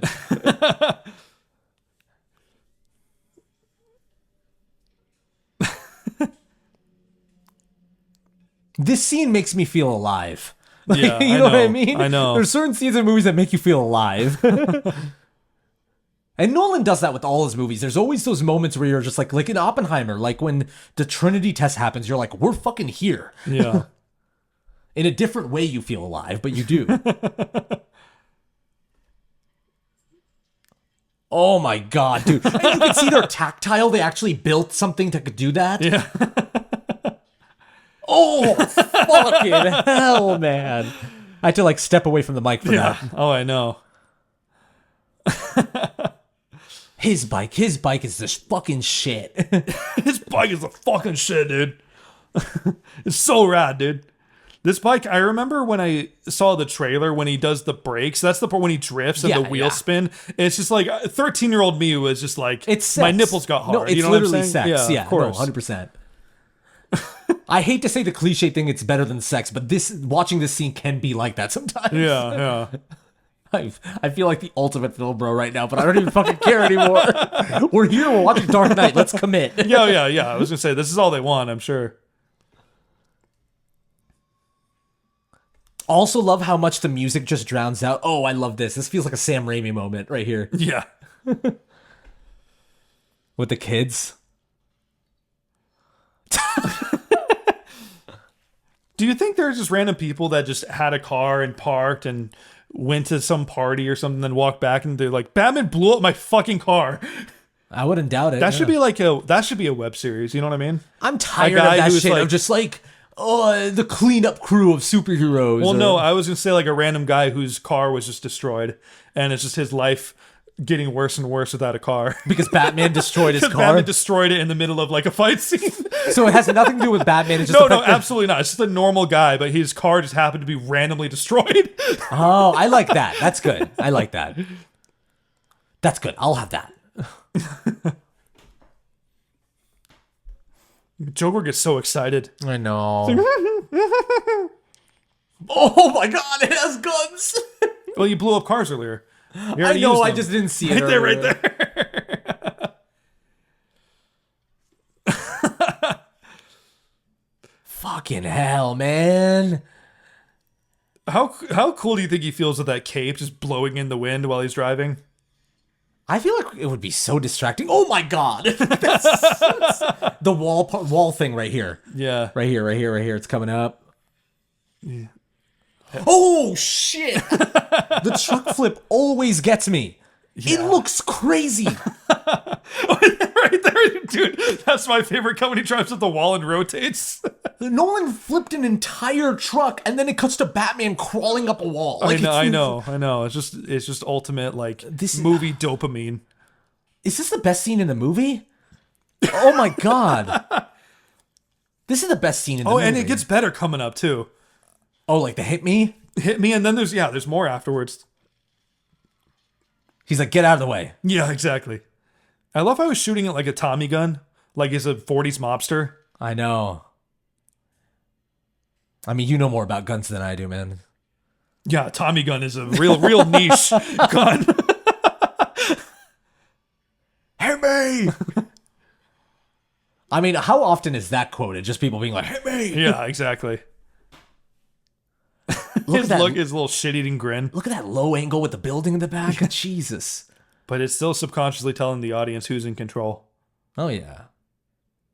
Him just skipping over to him. He spits on him really quickly. I just got him. Right here. And like, immediately you realize, oh shit, Commissioner Gordon's alive. That was another big applause in my theater. It was Yeah. so great.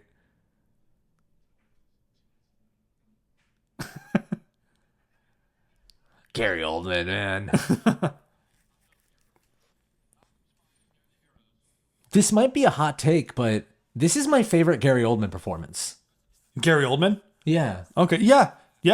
That's you're probably right. I mean, I like him in a lot of things, but I think Gary Oldman's whole thing in a lot of other movies is dialing it up. Yeah. Like going really big. Like in True Romance or Leon the Professional, he's like huge, right? Yeah. I feel like this is probably one of his most grounded performances. My most nostalgic Gary Oldman performance is probably as Viktor Reznov in Call of Duty. Funny enough. Oh, because he's like this interesting. Russian World War II soldier. Sorry, this shot just like, come it's on. like, yeah, of course. Anyway, sorry, go ahead. But have you heard or seen any clips from that? yeah, You yeah, played I've it? I seen can't clips. remember. Yeah, And he's yeah. like, Kravchenko, Dragovich, all must die. Whatever he said. Surprisingly, I have played that game. I know. I was trying to remind you of it.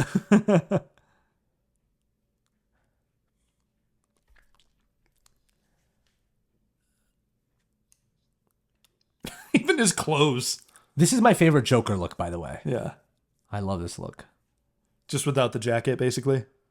Yeah, basically, sleeves a little rolled up, his Yeah. makeup a little like. Well, it's always like he puts it on himself, and I think that was the thing Heath Ledger put on his own makeup. Probably, yeah, I was gonna say. But also at this point, he's been beat up and arrested, so his makeup is like extra shitty in this moment, this sequence. And I think the interrogation scene's coming up in a little bit.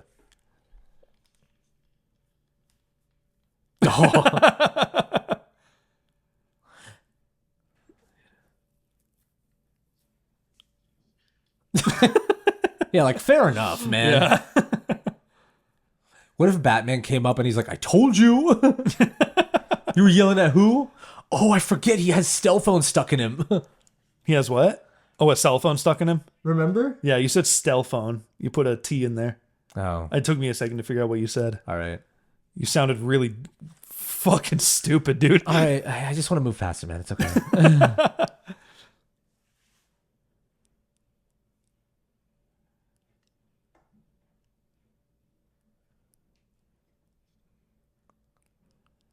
Hell yeah, Gordon.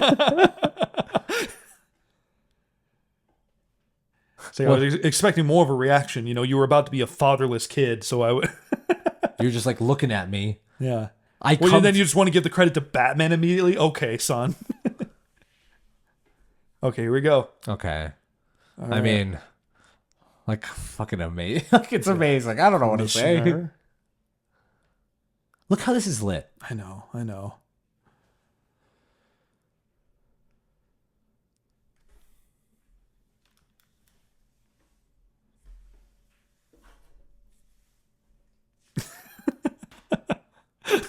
His face, he's like...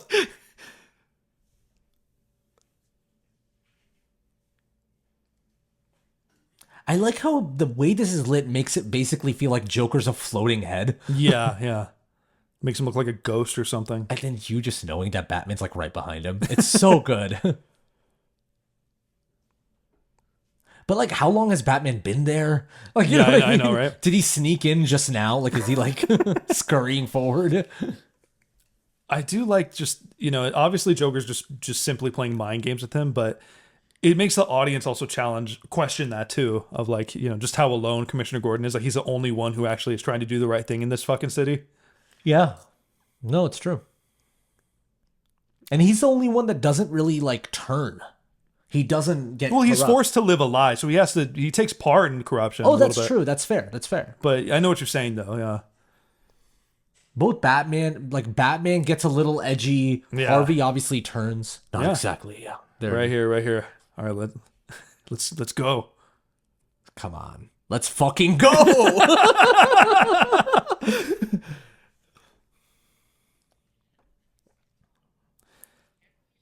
Boom. God, that's the one that always gets me, being punched in the hand. That would hurt so fucking bad. But it's also what I love about it is like, don't hit me in the head. The victim gets fuzzy and won't feel Yeah, pain. exactly. He's like, no, let's see it. That was nothing. You let 5 people die. I mean, you and I have just basically done this. We can entire walk scene. through this whole scene, yeah. It's hard to even talk about. A Okay, guy so- like me, that's cold. Something that I studied a lot, and there's like a great like video essay about this, is how this scene shifts perspectives and like where it has Joker placed on the left, Batman's on the right, and Yeah. it constantly switches their positions back and Oh, forth. it does it breaks like the 180 rule, essentially. And basically being like where they are ethically and where they are morally is constantly shifting. Like for Batman, it's constantly shifting. That's interesting because like that's another kind of It's kind of like a metronome, like going back and forth. Yeah. Well, that reminds me of like the ending of Killing Joke. I won't directly spoil it, I guess, just to be quick about it. There's a part where there's Yeah, you'll only talk about the ending. well, no, it's like the final images essentially. Sure. Are the police pulling in, and it's a close up. The panels are close up of a puddle, and you see the beam of light from the police cars coming in, and eventually you see that dividing like the middle of the puddle, and then the next panel is the light turning off. So it's almost like they're both kind of uniting behind. There's no division between them anymore. Yeah, yeah, it's interesting. Yeah. So that's interesting. They do it in like framing the shots too. But It's like, this is what I'm talking about. Like, even in a scene where it just could be an over-the-shoulder shot, he's still making decisions that inform where the character's it makes at. the drama so fucking compelling. It's amazing. I think like people are obviously rightfully credit all of Heath Ledger, but I do think Christian Bale should also get a little more recognition for this scene, because I feel like Christian Bale also gradually brings it up where he's dealing with a caged animal he cannot control. And his anger and frustration is being dialed up, and it's all in his performance. Like, Yeah, you can feel that rage. It's such a perfect portrayal of Batman and Joker. I love what Christian Bale does with his, like, just his face when he's angry, because he has to be extra expressive because he's wearing a cowl. With just his mouth and his eyes. And it registers so well. That's, like, hard to do as an actor, I bet, to, like, act with just that part of your face. I mean, Chris Evans talked about how hard it is to act with a cowl. Oh, yeah, I'm sure.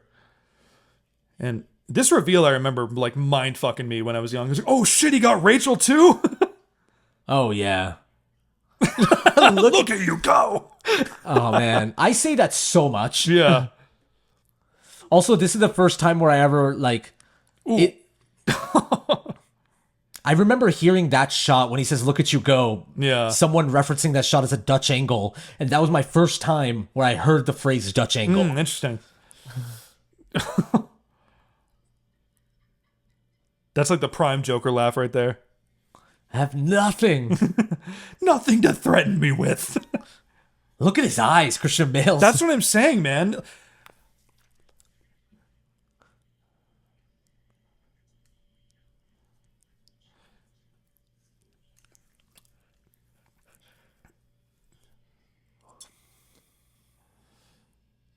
And it's so interesting. I mean, it's just amazing how they pulled this off, all of this. You know what I mean? How like this Joker is very played... like Silence of the Lambs, I feel like. Oh, so yeah, exactly. But Joker, obviously he won in the long run in a weird, fucked up way too. Like the third movie, we'll talk about it more when we get to it, but it does such a good job of like acknowledging the events of this movie without ever mentioning Joker to bring up the pain of Heath Ledger dying. Like Gotham in the third movie feels like the effects of what Joker did. Exactly. And where Batman's at mentally and where Commissioner Gordon's at mentally, it's all because of Joker. Completely. This part's so nuts, dude. How Joker swapped the addresses just to fuck with Batman because he knows that Batman would go after Rachel, so he wanted to count on it not working. Yeah, I know. So evil.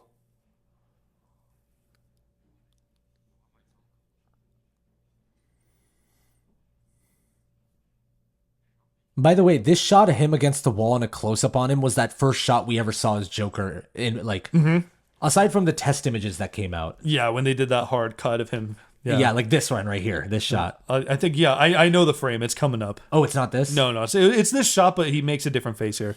Man. You'll see. We really are fucking nerds. We're like, okay, what shot did they show in the teaser? So true. I feel like there's very few people I can have that kind of conversation with. You're like one of them. Yeah, that's right. You're probably the only person I can have that conversation with in my life. To be like, okay, what shot showed up in what teaser? My cousin and I have the same type of chemistry, but with music. Oh, We're sure. really good at remembering details of songs, or when we cover songs together, he'll add in the little sound effect or backup vocals that are like sprinkled in. Yeah. You always need that friend. Yeah.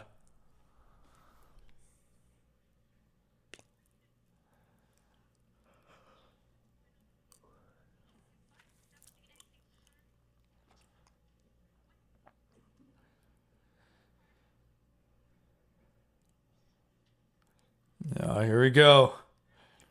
The seeds have been planted. Oh.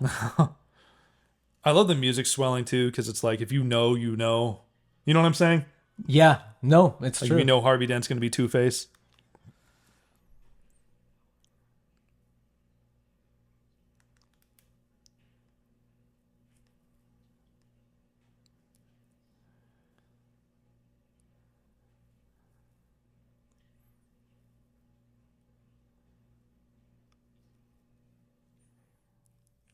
See, even the thing that he does with his tongue became so Yeah. iconic. Yeah, Like I him just licking his lips. Yeah. Who's this actor? I feel like I've seen him in stuff. That's a good question. I don't know. I guess we'll never know. There's no way to look it up.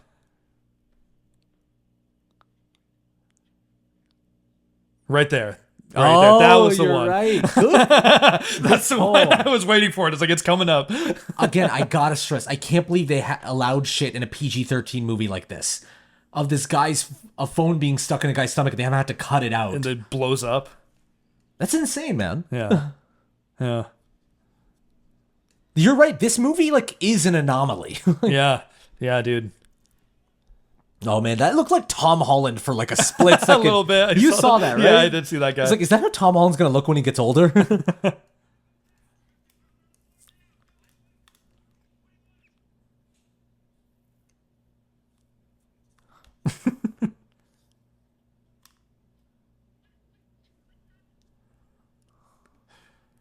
What if he just starts saying like, Rachel, I got gasoline in my mouth. It tastes fucking gross. Ew.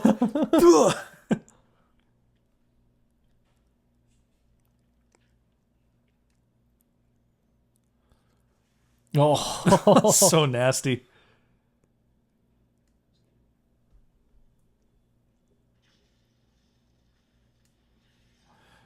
The shot of Joker coming up so cool right there. I know. I'll mount your curb, Commissioner. And I get shit for talking about how I'd like Rachel to interrogate me. But I would also mount Gary Oldman's curb. Yeah, man. Come on. Don't act like you wouldn't fucking mount Gary Oldman's curb. Hey, listen, man, I'm sorry for even mentioning I wouldn't. I regret it. This movie has one of those... This is one of those movies where I'm constantly being like, we haven't even gotten to this scene yet. I know. Because I've just thought about the whole moment with, like, Joker on a pile of money. Oh, yeah, yeah. Oh, man.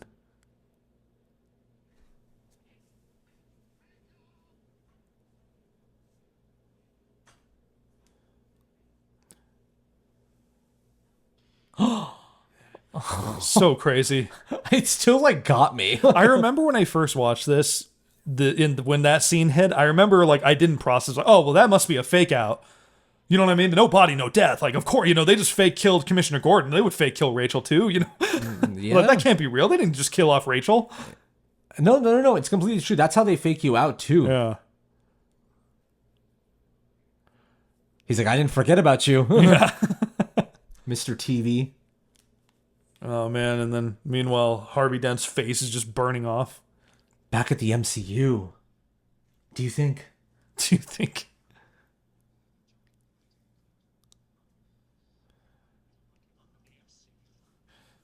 Oh my This god! shot right here. This is a shot of a lifetime. Yeah. Right here. This one. This is like. He's like a dog. Well, people have mentioned that it also feels like a Texas Chainsaw homage of Oh, with him shaking his face like that. against like a backdrop that looks beautiful, like this beautiful sky and him sure. being backlit, but like him like reveling in the chaos of Yeah. it. This shot is obviously very iconic of him in the on top of the rubbish. Yeah. That feels like when I think of Batman, I think of that shot right there. Yeah, yeah. And him mourning, him looking down. Oh, God, it gets so much worse.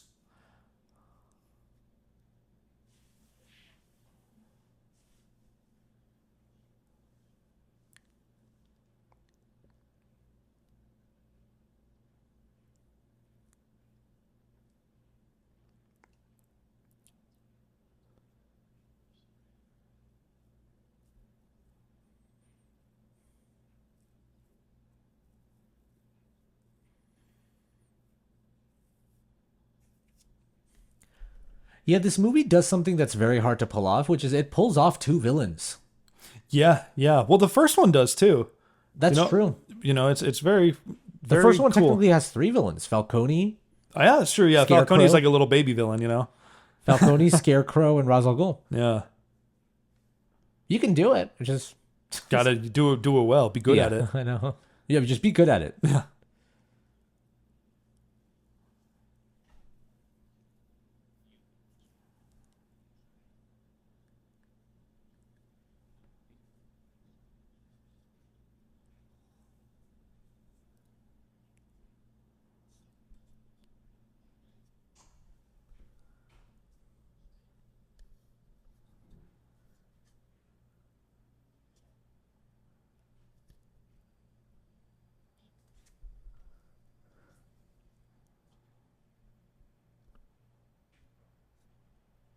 Yes. Oh God. He's like, they're just gonna have to deal with what you're providing. Yeah.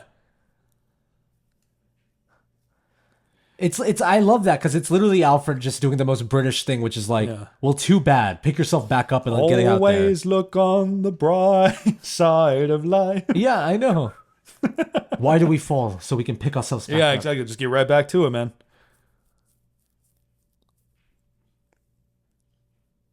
Oh, that hard cut is so brutal. I gotta. Well, the CGI and makeup combined to Two-Face in this movie is still something that people point towards as a high watermark. Yeah. Like, yeah, dude. if It still looks so good. I mean, I still can't believe it looks that good. Yeah, I know.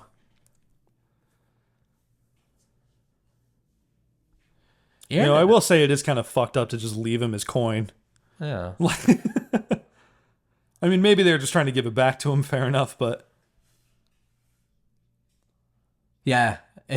Imagine Harvey just being like, "Where's my coin?" This fucking guy. I know, right? It's like listeners who have seen Uncut Gems.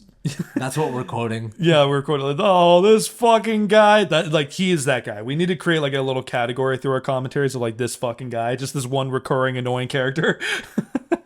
Should we do Uncut Gems as a commentary? Yeah, I would wish the listeners luck watching that movie while listening to us talk over it. Like that movie's overstimulating as it is, and then listening to us add more shit.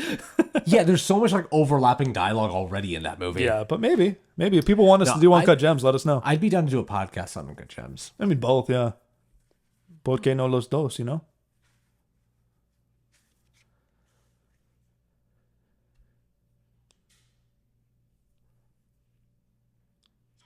Oh my god. I always did like how he said it there. Say it! I remember in the theater this kind of scared me. Like seeing Harvey Dent like this or being like he actually Yeah. scared me. Yeah, yeah.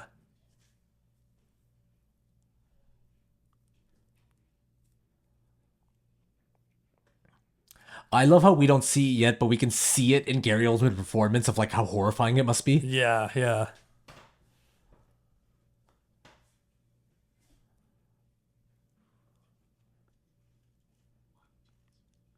Like we get glimpses of it. Yeah, yeah.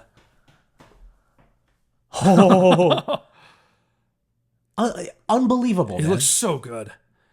You can see like the bone marrow, like underneath his chin. It really it did really creep me out as him. Yeah, he's a frightening looking dude. But it looks so cool for like Two-Face though. You know what I'm saying? Oh yeah. Such a cool like way to portray him. This movie just has like so many great scenes. You know what I mean? Like there's so many scenes you could just pull out. And I be mean, like, look where we're at right now. I mean, speaking of Exactly. great scenes. him sliding down. Oh. So they had to put Heath Ledger on wires or something to do that or something like that because that just looks so. I That love looks how like they, it would hurt if you actually tried that in real life. but they pulled it off on like this wide. It looks Yeah, maybe so they good. put like padding underneath his pants or something so he wouldn't hurt his ass and tailbone.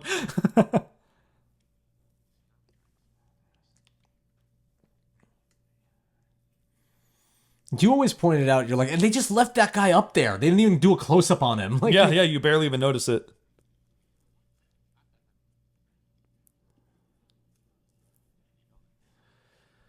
I think that's the thing I also like too is that like Joker obviously is heavily after Batman and what he stands for and taking him apart, but he considers the mafia just as much of like the establishment and system as the police. You know what I mean? And the Yeah. mayors and the city council and government and all that shit. he's constantly debunking everyone's idea of organization. Exactly. Like, yeah. if you think you're better than these people, you're not, you're the same. If you Yeah. think you're better than this guy, you're not, you're the same. It's always that.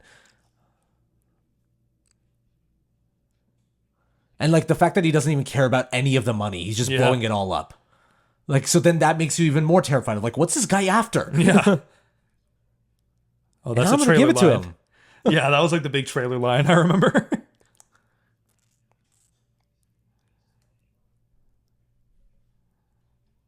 For a freak. I remember Terry Gilliam worked with Heath Ledger and he talked about how Heath Ledger would be on set like after Dark Knight, Yeah. and he said that like there was always this rumor of like Heath Ledger was so fucked up after Dark Knight he couldn't sleep, you know, Yeah. People like made a, spectacle out of it. Yeah, we just talked about Nope, so I'm tired of that word, but they very much made a spectacle out of Heath Ledger's death. But I remember Terry Gilliam was like, yeah, Heath Ledger would just come and was like, I can't believe the shit that they're letting me get away with. Yeah. They're letting me just do whatever I want. Like, it's amazing. I know. So, yeah, I think I hate the thing that people continue to do, which is like, yeah, He was died so damaged. He was so damaged from doing Joker, he killed himself. It's like, no, it was very much an accidental death. And it's sad, but we just need to not play into the narrative, I mean, when I was younger, that's what I thought, because I didn't read into it as much, and I was like, did he really get that fucked up? Well, yeah, you were like 13, right? You know what I'm saying? So all these kids in my school would talk about exactly. it. Yeah, kids are allowed to have misunderstandings about that. I'm talking about adults that perpetuate that stuff. It's Gotham General. I don't know why I always remember the way he said that. Yeah. The priority. That's what I mean by like Gary Oldman just annihilates Commissioner Gordon. Like you know what I'm saying? I don't see a British actor. Yeah, I always forget. Yeah. The Lamborghini then. Oh, much more subtle. I mentioned it in Batman Begins, but I quote that line from Alfred the Oakland. Lamborghini. The Lamborghini. I like how Nolan goes so hard in shooting the Lamborghini. Yeah. I know, that's a commercial shot right there. That's another like James Bond move to just. I know James Bond is cool Aston car. Martin, but like it just feels like a Bond move. Totally. I need to watch more old school James Bond. I've been itching to watch the Sean Connery Bonds because I've never seen them. Oh yeah, that'd be fun. Yeah. I've never seen Doctor No. You know, Yeah, From Russia with Love or that stuff. is From Russia with Love Sean Connery? Yeah. Nolan said his favorite James Bond movie is On Her Majesty's Secret Service. Oh, okay. I don't know. I haven't heard of that one. I don't know who do you know who was James Bond in that one? Do you know? Let me Roger see. Moore. I think it's Roger Moore. Let me see.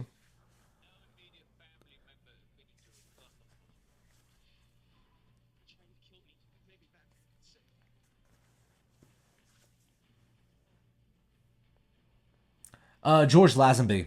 Oh, okay. Interesting. I don't even know who that is. Yeah. Maybe there's probably like listeners right now that are super pissed at us.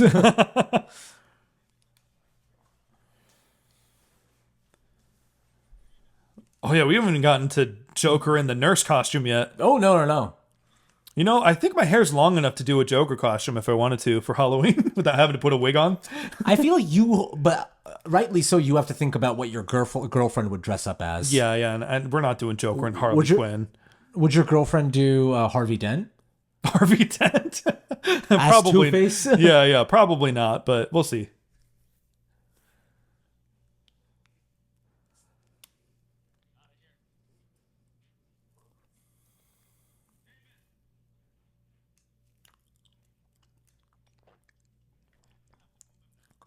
Oh, I remember how shocking that was in theater. know. You're like, what the fuck? the second half of this movie, I feel like you don't get to just chill at all. Oh yeah, no, this is the most stressful second half.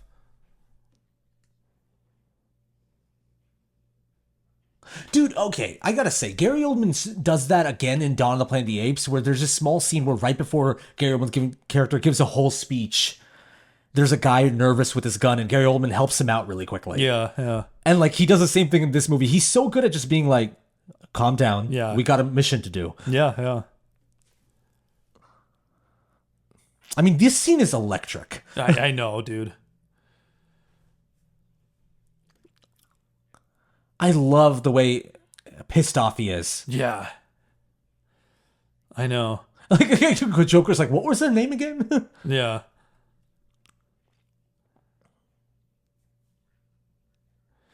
It's such an effective scene because, like, it's obvious, but, the Harvey Dent being, Gotham's White Knight, having a conversation with Joker, too, is just as important to exchange their ideologies.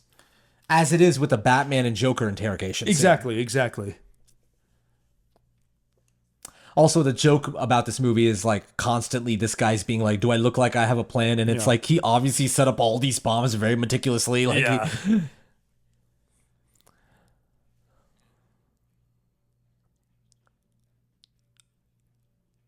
Why do you think this works? A character just saying what he's about.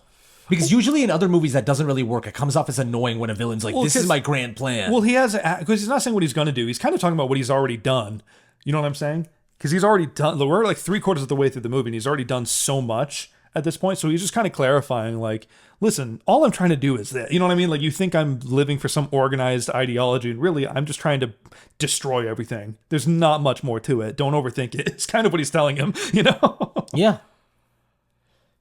And you're also still fascinated by him because of everything he's done. So you do want to listen to him talk. It's such an, a weirdly magnetic character.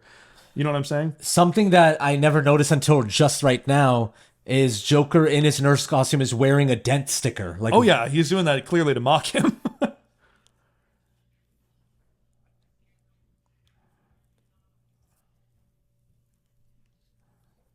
by the way, that cop that had a gun, that was nervous was not just nervous.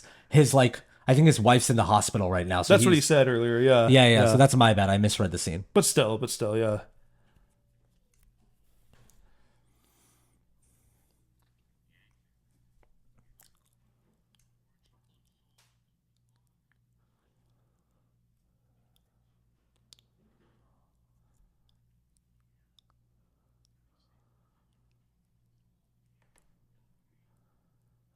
Everybody lose their minds.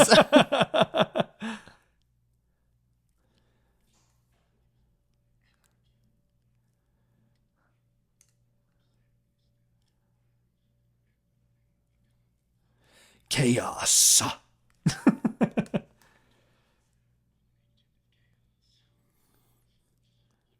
It's like a good line, but I just like can't even.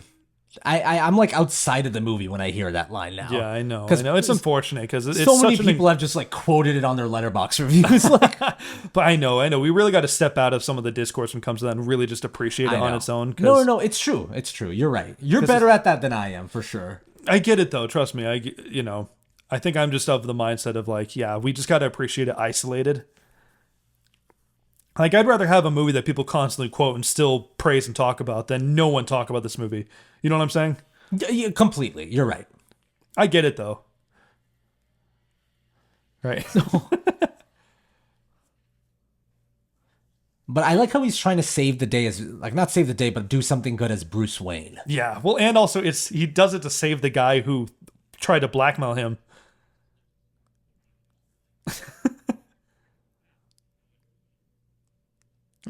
Like right there, that little eye contact they share. It's like his way of saying, like, yeah, we're cool, man. You know what I mean? Like, yeah. I know that you know I'm me.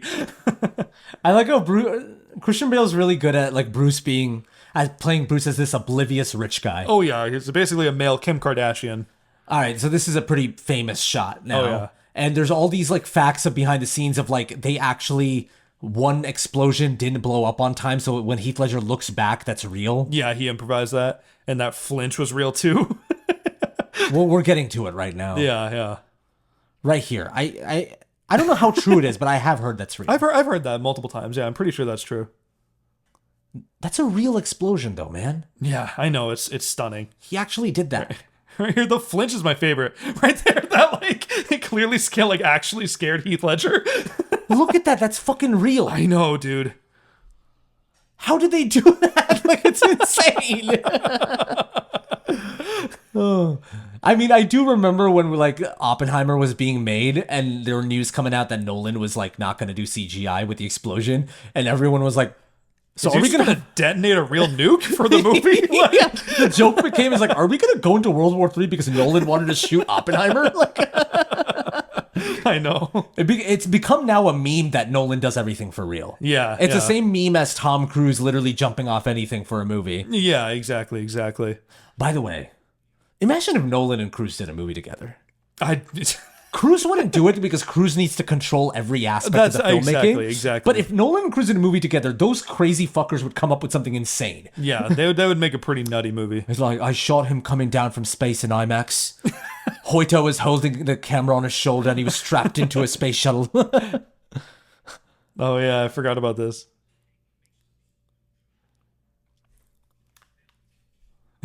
I like the idea that Joker like put up a little tarp behind him and spray painted breaking news behind him. He loves his arts and crafts. Yeah, he's theatrical, you know? He's got a taste for the theatrics like yourself. Leaves a calling card. I'll look into it. Did you like that Batman Begins voice that I put on? That was really, I love that was specifically Batman. Yeah, Begins. I wanted it to be clear that.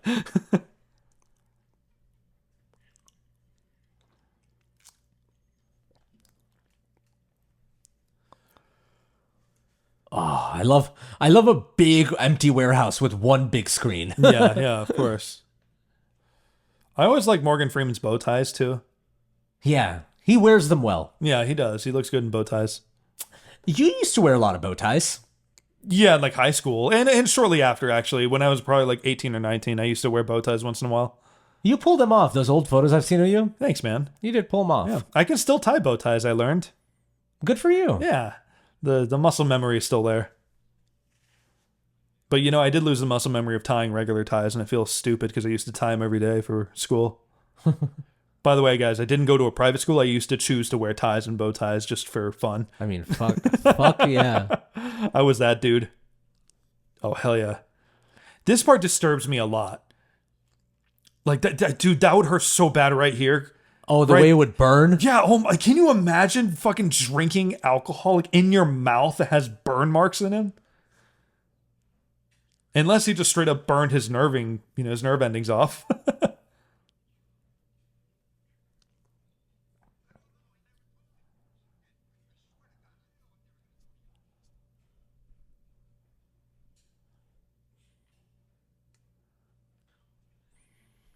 Dude, Aaron Eckhart does such a great job. Like when he makes the turn to Two-Face, like full on Two-Face killing people and stuff, his voice is like, that's perfect Two-Face. Oh my god, I know. I don't know much about Two-Face as a villain outside of this movie, I will say. Sure, yeah. So, but like, yeah, I mean, he's just amazing. I like how disturbed, like, Lucius, is that how you pronounce it? Lucius? Yeah, Lucius Fox. How disturbed Lucius is of this. Yeah.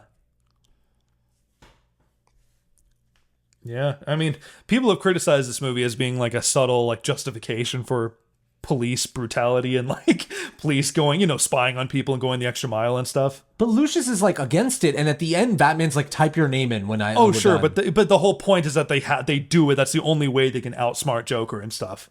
You know what I mean? Fair. I'm not saying it's right or I agree. I don't think this movie is like justifying police brutality, but it's just expressing how corrupt this city has gotten. Yeah. That it's sad that this is the only way. Yeah. It's not saying this is a good thing. Yeah, It's saying that it's 100%. so fucked up that this is all they can do. Yeah, because the whole establishment is corrupted. And it's like a warn. I mean, I don't want to go this far, but Yeah. some would say that it could be a warning sign of don't let society get to this level where this is the only way out. Yeah. Where we need a guy that's Batman to save us. Yeah. Oh yeah. That is 100% the whole point. Yeah.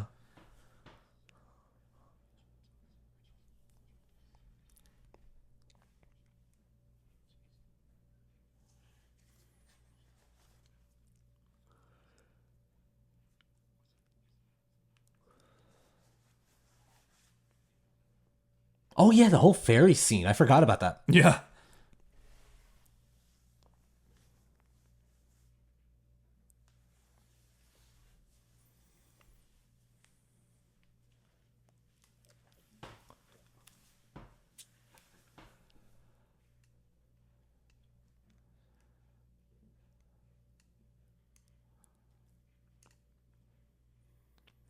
This Maroney. I know.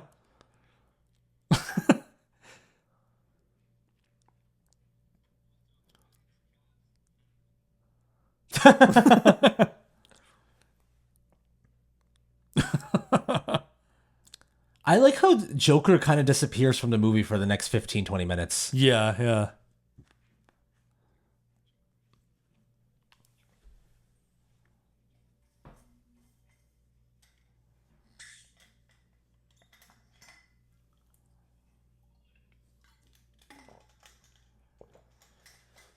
What did Aaron Eckhart do after this movie? I'm going to look him up. Because he did I, Frankenstein. Oh, shit. Did you see that movie? No, I heard it sucked, though. I haven't seen it either. Let me see. Aaron Eckhart, because I'm just like, what happened to him? He was also in that movie Thank You for Smoking. Oh yeah, He was the lead of that movie, I think. He was. He was in Olympus Has Fallen as the president with Morgan Freeman in that movie, so that was kind of like a nice. Let's see.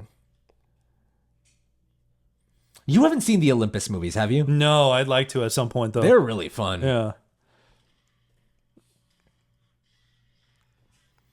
I mean, it seems like he does a lot of those red box type of movies where he's just a man holding a gun in the cover. Sure. A worried guy with a gun. Yeah, like there's a movie called Bricklayer. I'm showing you the poster right now. Yeah. So a lot of shit like that, which is a... Fair enough. Oh, he was in Sully. I forgot. I liked him in Sully. Oh, okay. Have you seen Sully? No, I at some point I'd like to check that one out. I remember the big joke of that movie is because of Sully from Uncharted. Everyone joked that it was like a movie about Sully's backstory because it's still Tom Hanks with like a white mustache. And it kind of looks like Sully from Uncharted. Exactly. Yeah. That movie's good, man. I like Sully. That's cool. It is cool that I like Sully. Thanks, man. No, that's cool. That is good, you know? No, I know what you mean. I'm just joking. What do you think of this Ferris scene? Ferry scene. I think this is one of those scenes that's better the first time watching it. But by the time like I've seen this movie so many times, I'm kind of like, oh, okay, yeah, let's just hurry up through this part. Dude, I am of the exact same opinion. I'm so glad that you and I agree on this. Yeah. We can, let's just, when we get to Joker giving, the people their ethical dilemma, we can just walk through some poop jokes or something. Yeah, I'm down for that. I'm down for that. It's what's his name? Debo from Friday? Oh, it is. Like that neighborhood bully on Friday. How he always just steals their chains. Like right when they see him coming, riding his bike, they all quickly put their stuff away. I want to watch the movie again, Friday. That's a good movie. Yeah, that Friday is great. Yeah, but I very much agree with you. Is that this scene, like, this is one of those... So Rewatchables, the podcast that I listen to, they have a category when they do their movies called Best Scene to Take a Pee Break In. Of like scenes basically like this. You've seen them many times where you're like, all right. Yeah. This is my pee break scene if I was on an episode of Rewatchables. Perfect, yeah.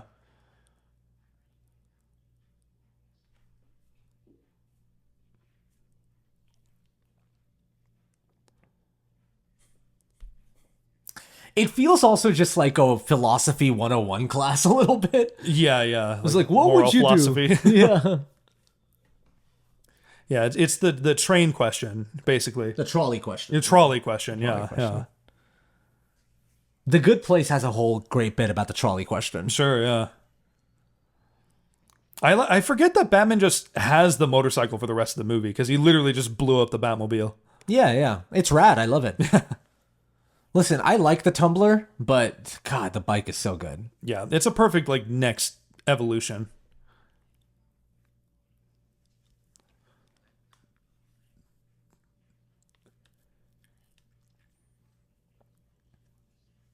Can I say something? Sure. This might be a hot take. And maybe it's because I've seen Dark Knight so much and I saw Batman Begins recently for the first time in a while. Yeah. Is that a hot take to say that I kind of like Batman Begins a bit more? No. Actually, I've heard, when people talk about like their favorite out of the trilogy, there is a kind of like people say like Batman Begins isn't wrong. So okay, here's the distinction I'll make. Dark Knight has more scenes that make me feel giddy, like I'm a kid that wants to just get up and cheer because it has those like big moments. And obviously the villain's great. But as a movie, I feel like Batman Begins just feels tighter in terms of exploring who Batman is. You know me, I also love like a great origin story. Yeah. And it has that in spades. So I think personally You might prefer Batman Begins. Yeah. I think Dark Knight's still mine, personal, but I also fully support you liking Batman Begins more. Batman Begins is an amazing movie.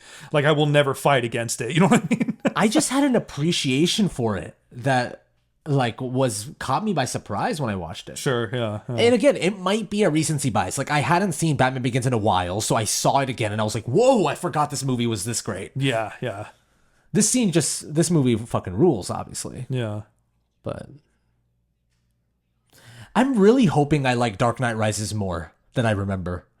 I want to go into yeah. I want to go into Dark Knight Rises being like, yeah, this movie's actually good. What was I saying? Dark Knight Rises, like I said, it's I still think it's a better movie than like Spider-Man 3. You know, I still think there's still a lot of really like some of the. I said it in the Batman Begins, so I don't want to just spew it all again. But Dark Knight Rises has some of the best Batman trilogy moments in all of them. You know, throughout. I think it's still a lot more messy and drags way too long. And there's some goofy moments for sure, but there's still some incredible scenes there. And it's not as thematically focused the way the first two are. Yeah, yeah.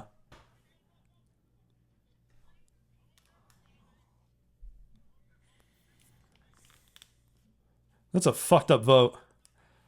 Like, imagine voting for your own ferry to blow up. Or I guess really the vote is just to not push the button. I know. Like they're handling it all democratically.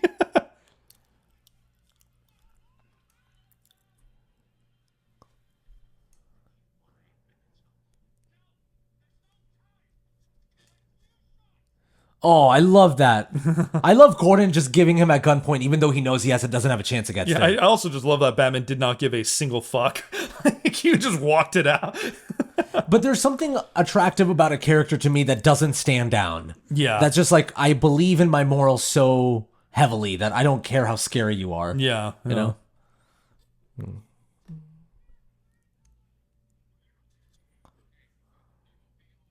Oh, the sonar on his eyes looks so cool. Yeah, it's pretty iconic. They use in the Arkham Asylum video games, you have like a Batman X-ray vision thingy. You know, so you can see through walls and where all the guys are, and you see their skeletons. But what's also cool is you see how fast their heart's going.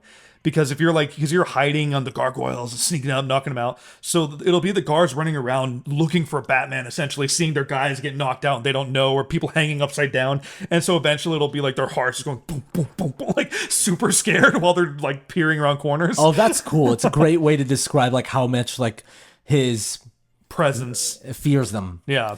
So And something about the Dark Knight versus Batman Begins, I feel like Batman Begins is so focused on the character of Batman. Yeah. And this movie and like Dark Knight Rises too becomes less focused about Bruce and Batman. It becomes more about the system around it and the villain. Yeah, what makes Batman a necessity. That might be why I actually like Batman Begins a little bit more. Sure. Just because I like that like focus in one character. You know? Yeah. That's not criticizing Dark Knight, but They're just different. It's just a preference, you know? Yeah, I get that. I totally get that.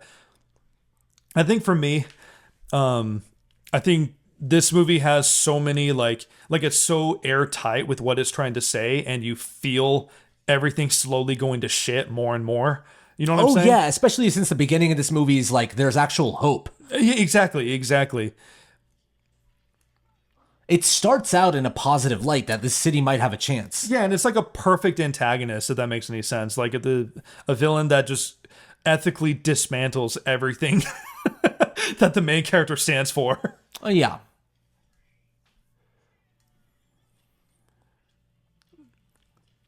I will say, sorry, just to finish it real quick. I think what you say about the hero in Batman Begins, I feel about the villain of Dark Knight. If that makes any sense. Yeah, totally. And don't get me wrong, same deal. You're totally right. Like, it's a great fucking origin story. Probably the best origin story in superheroes, you know? I mean, the first Spider-Man, Yeah, you're right. Right when it said that, I was like, do I mean that? come on, the Raimi Spider-Man, we can't just we just watched those, man. We can't just say that shit, you know? I mean, you haven't seen Christopher Reeve Superman, too. We got to watch that movie. Yeah. I'm curious on how that holds up. Yeah.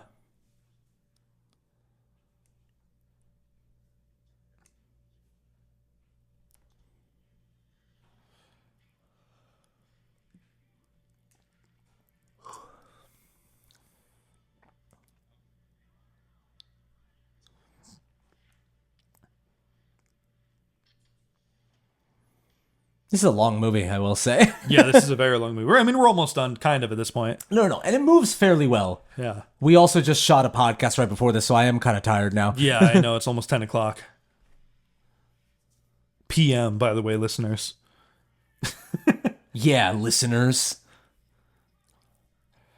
By the way, I like to say this throughout my commentaries, but if you're listening to this, thank you. thank you for spending your time watching this movie with us. I'm sure you've seen Dark Knight a cajillion times. The fact that you're down to put it on again just because we're watching and talking about it. Yeah, you're putting on a 2.5-hour movie and playing along with us. Yeah, it really does mean a lot that you're taking that out. Just know we see you, we appreciate you, and we also just made a pretty intense announcement on our Patreon. Yeah. And so even the fact that you're sticking around and listening to this means a lot. Or even if, honestly, if this is your last month on our Patreon, if you canceled and you're still doing it, fucking thank you. Truly thank you. No, that's a better point to say. Like, no matter if you're leaving or not, we just really appreciate you. Yeah, thank you. And if this is your last commentary track you're listening to with us, thanks for coming around. What a great way to end it. Hell yeah. God, Batman's voice. Where's the detonator? Where's the detonator?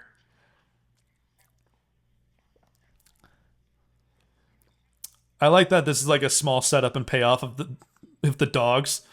Also, Batman or a Joker fighting with the crowbar, I'm pretty sure is a reference to Death in the Family. Oh, interesting. Because that's what it's a pipe, but still, I think it's a little reference because Joker beats the ever-living fuck out of Robin with a crowbar. And he kills Robin in that one. That was like a whole thing. Jason Todd. I'm sure you know about that, right? Jason Todd? Yeah. Well, I mean, in the Zack Snyder version, Batman vs Superman, Bruce kept a whole framed costume of Robin that said "ha ha." Joke's on you, Batman. It was like sprayed on his costume. And Bruce was like, "Yes, I will frame this now." Yeah. Because Zack Snyder isn't very good at exposition. The movie's so dumb. You remember how, like in Logan, how you just hear a couple little radio discussions and then he turns it off and you just get all the exposition you need? Yeah, and even if you didn't pick it up, it doesn't really matter. Yeah, like Logan doesn't frame Cyborg's costume. In Logan, it's that radio chatter in the beginning. Yeah. And then it's also Patrick Stewart's like final monologue right before he gets stabbed. Yeah. Where it's just like you get a hint of what happened. Sure. That's true.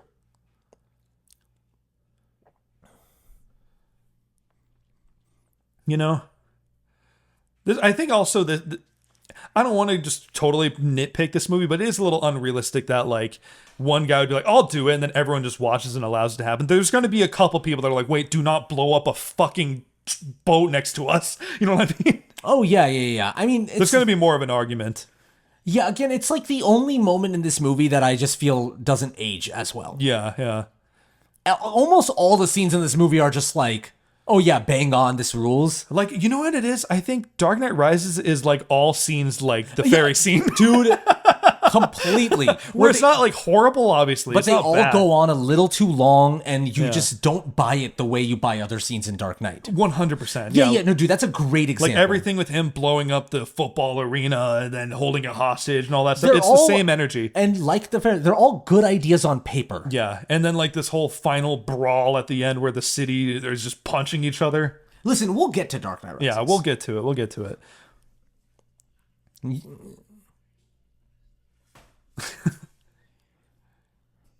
He's prepping for his Dark Knight Rises voice just there. He's like, I always just think of Pete Holmes' impression on Cold Humor. Yeah, of course. Yeah.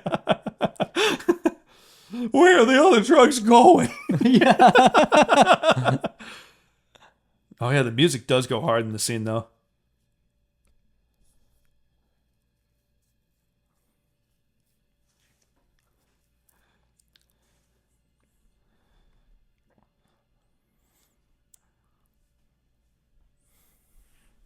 Wouldn't it be sick if that guy was Stanley Tucci? They got Stanley Tucci for that one moment. No disrespect against that actor. That actor did a great job. But I'm just saying, like, how fucking sick would it be if that was Stanley Tucci? And we just remember that. Remember Stanley Tucci in Dark Knight, how good he was? Like, we'd all be talking about it.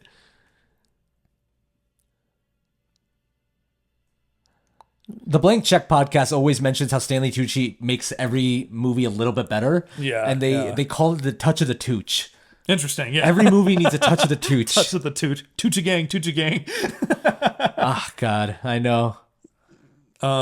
That's that guy from the Hunger Games. People have commented this a million times, but listeners might not have heard this already. How when Joker falls, or he said earlier, like in their last moments, they show you who you really are. And Joker thought he was about to die right there, and he was laughing his ass off. Oh, yeah. This speech that Joker's about to give, by the way, is like all Killing Joke energy. Okay. It's not literally what it is, but it's like that vibe. It's the analysis and themes everyone says about Killing Joke.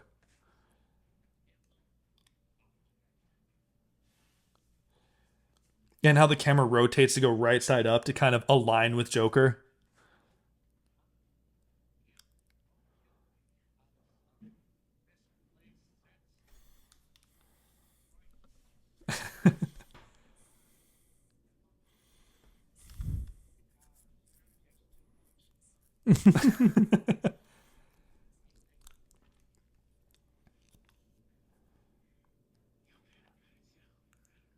Oh, he does get a little Dark Knight Rises, doesn't he?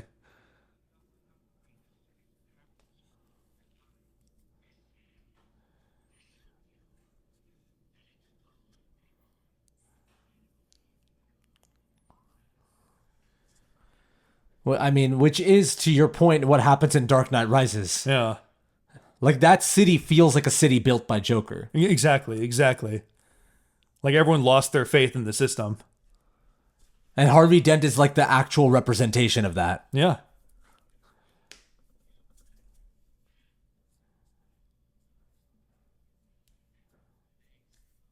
I know this movie's ending is like a fireworks ending to us. Yeah. But it ends at a very dark place. It's a really sad ending. Yeah.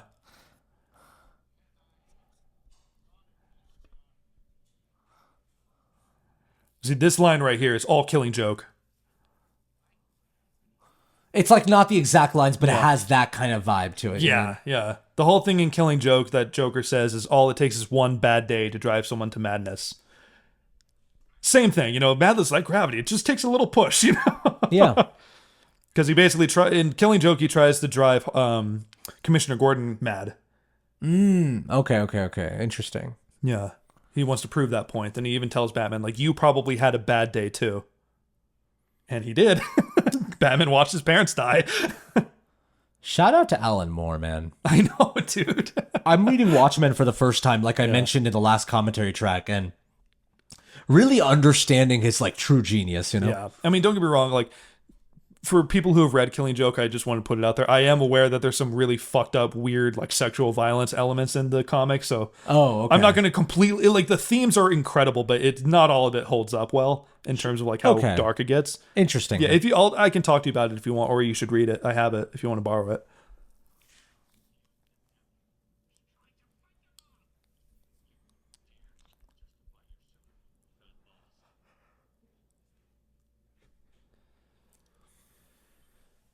I mean, it's actually insane that Harvey's about to kill a kid. Yeah, yeah. I think they pulled it off really well in terms of like each step is him realizing how little the things he stood for mattered because of how corrupt it all was. Like he thought he could trust the system. He was the system. And everything that he stood for betrayed him. Exactly, yeah. Yeah. I just don't fully buy that he would kill a kid. It is a sharp turn. That's probably fair.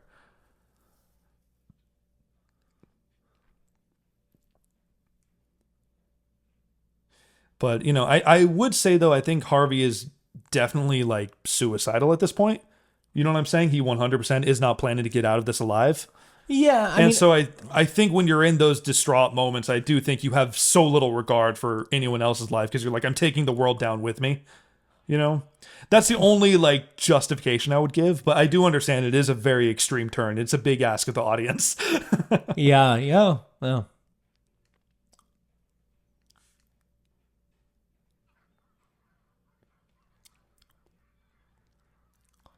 I like how the like final scene in this movie is so quiet and intimate. Yeah.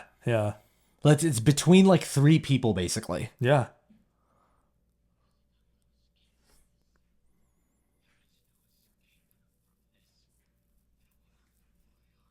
Oh. Wow, I like felt that in my body, that voice.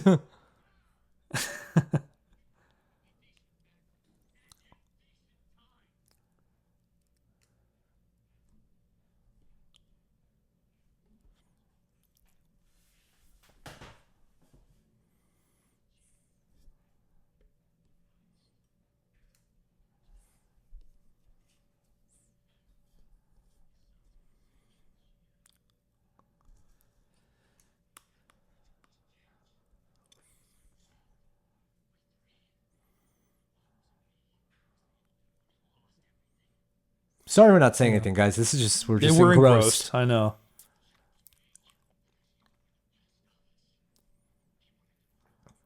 again, to have a big studio superhero movie Yeah.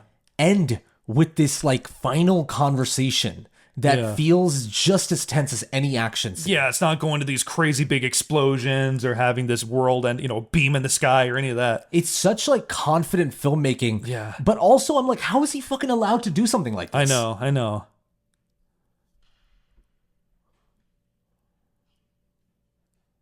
You should have had some sort of protection there, man. Like, come on, Batman. Well, they planted it. Remember when he was getting the new suit, they said it's not as strong against bullets. Yeah. Yeah, that's fair. That's fair. Again, this movie's airtight with its script, There's a lot of actuallys you could do with people who criticize this movie.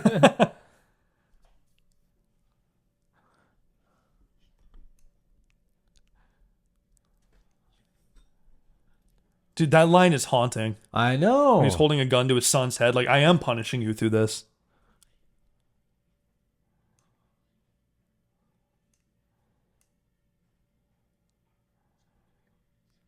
This is insane. I know. This is so, like, just bone-chilling.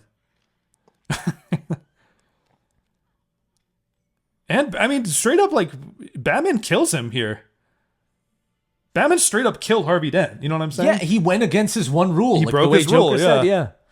You're going to have to break your one rule. Yeah.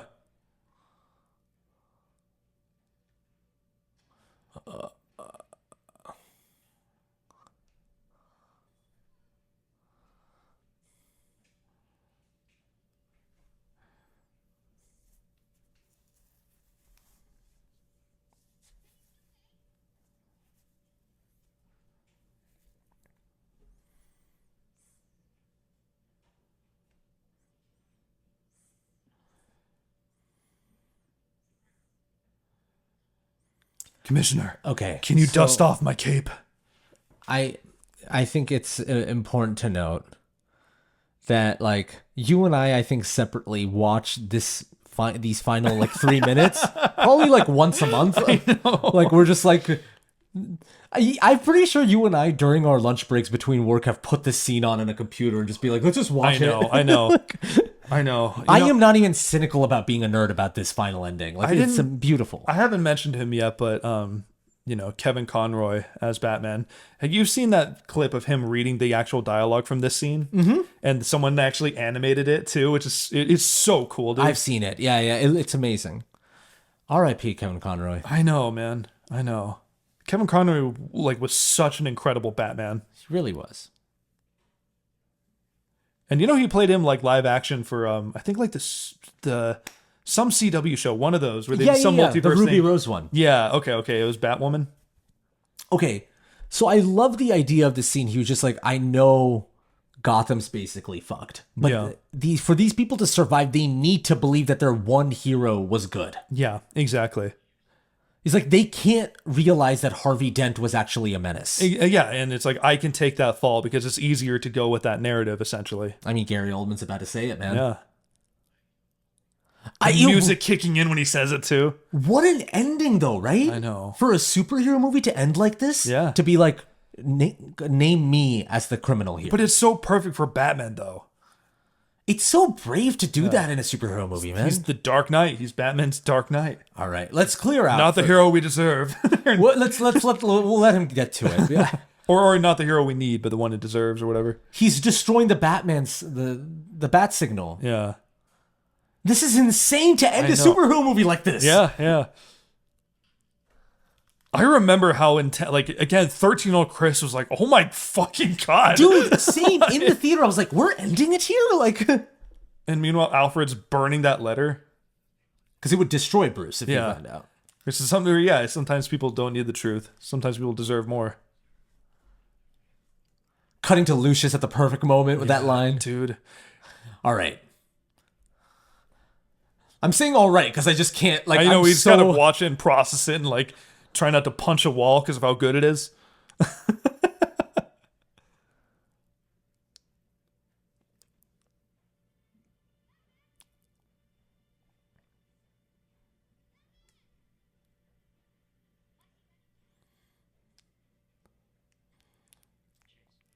I want to fucking cry. I want to cry. It's so good. We're getting to the line coming up.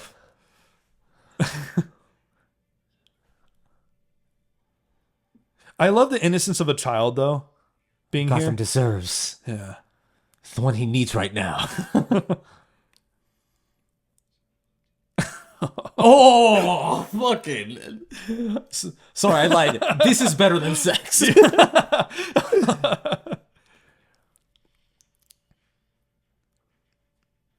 God damn, man. He's a silent guardian. A watchful protector. Dark Knight. Boom. God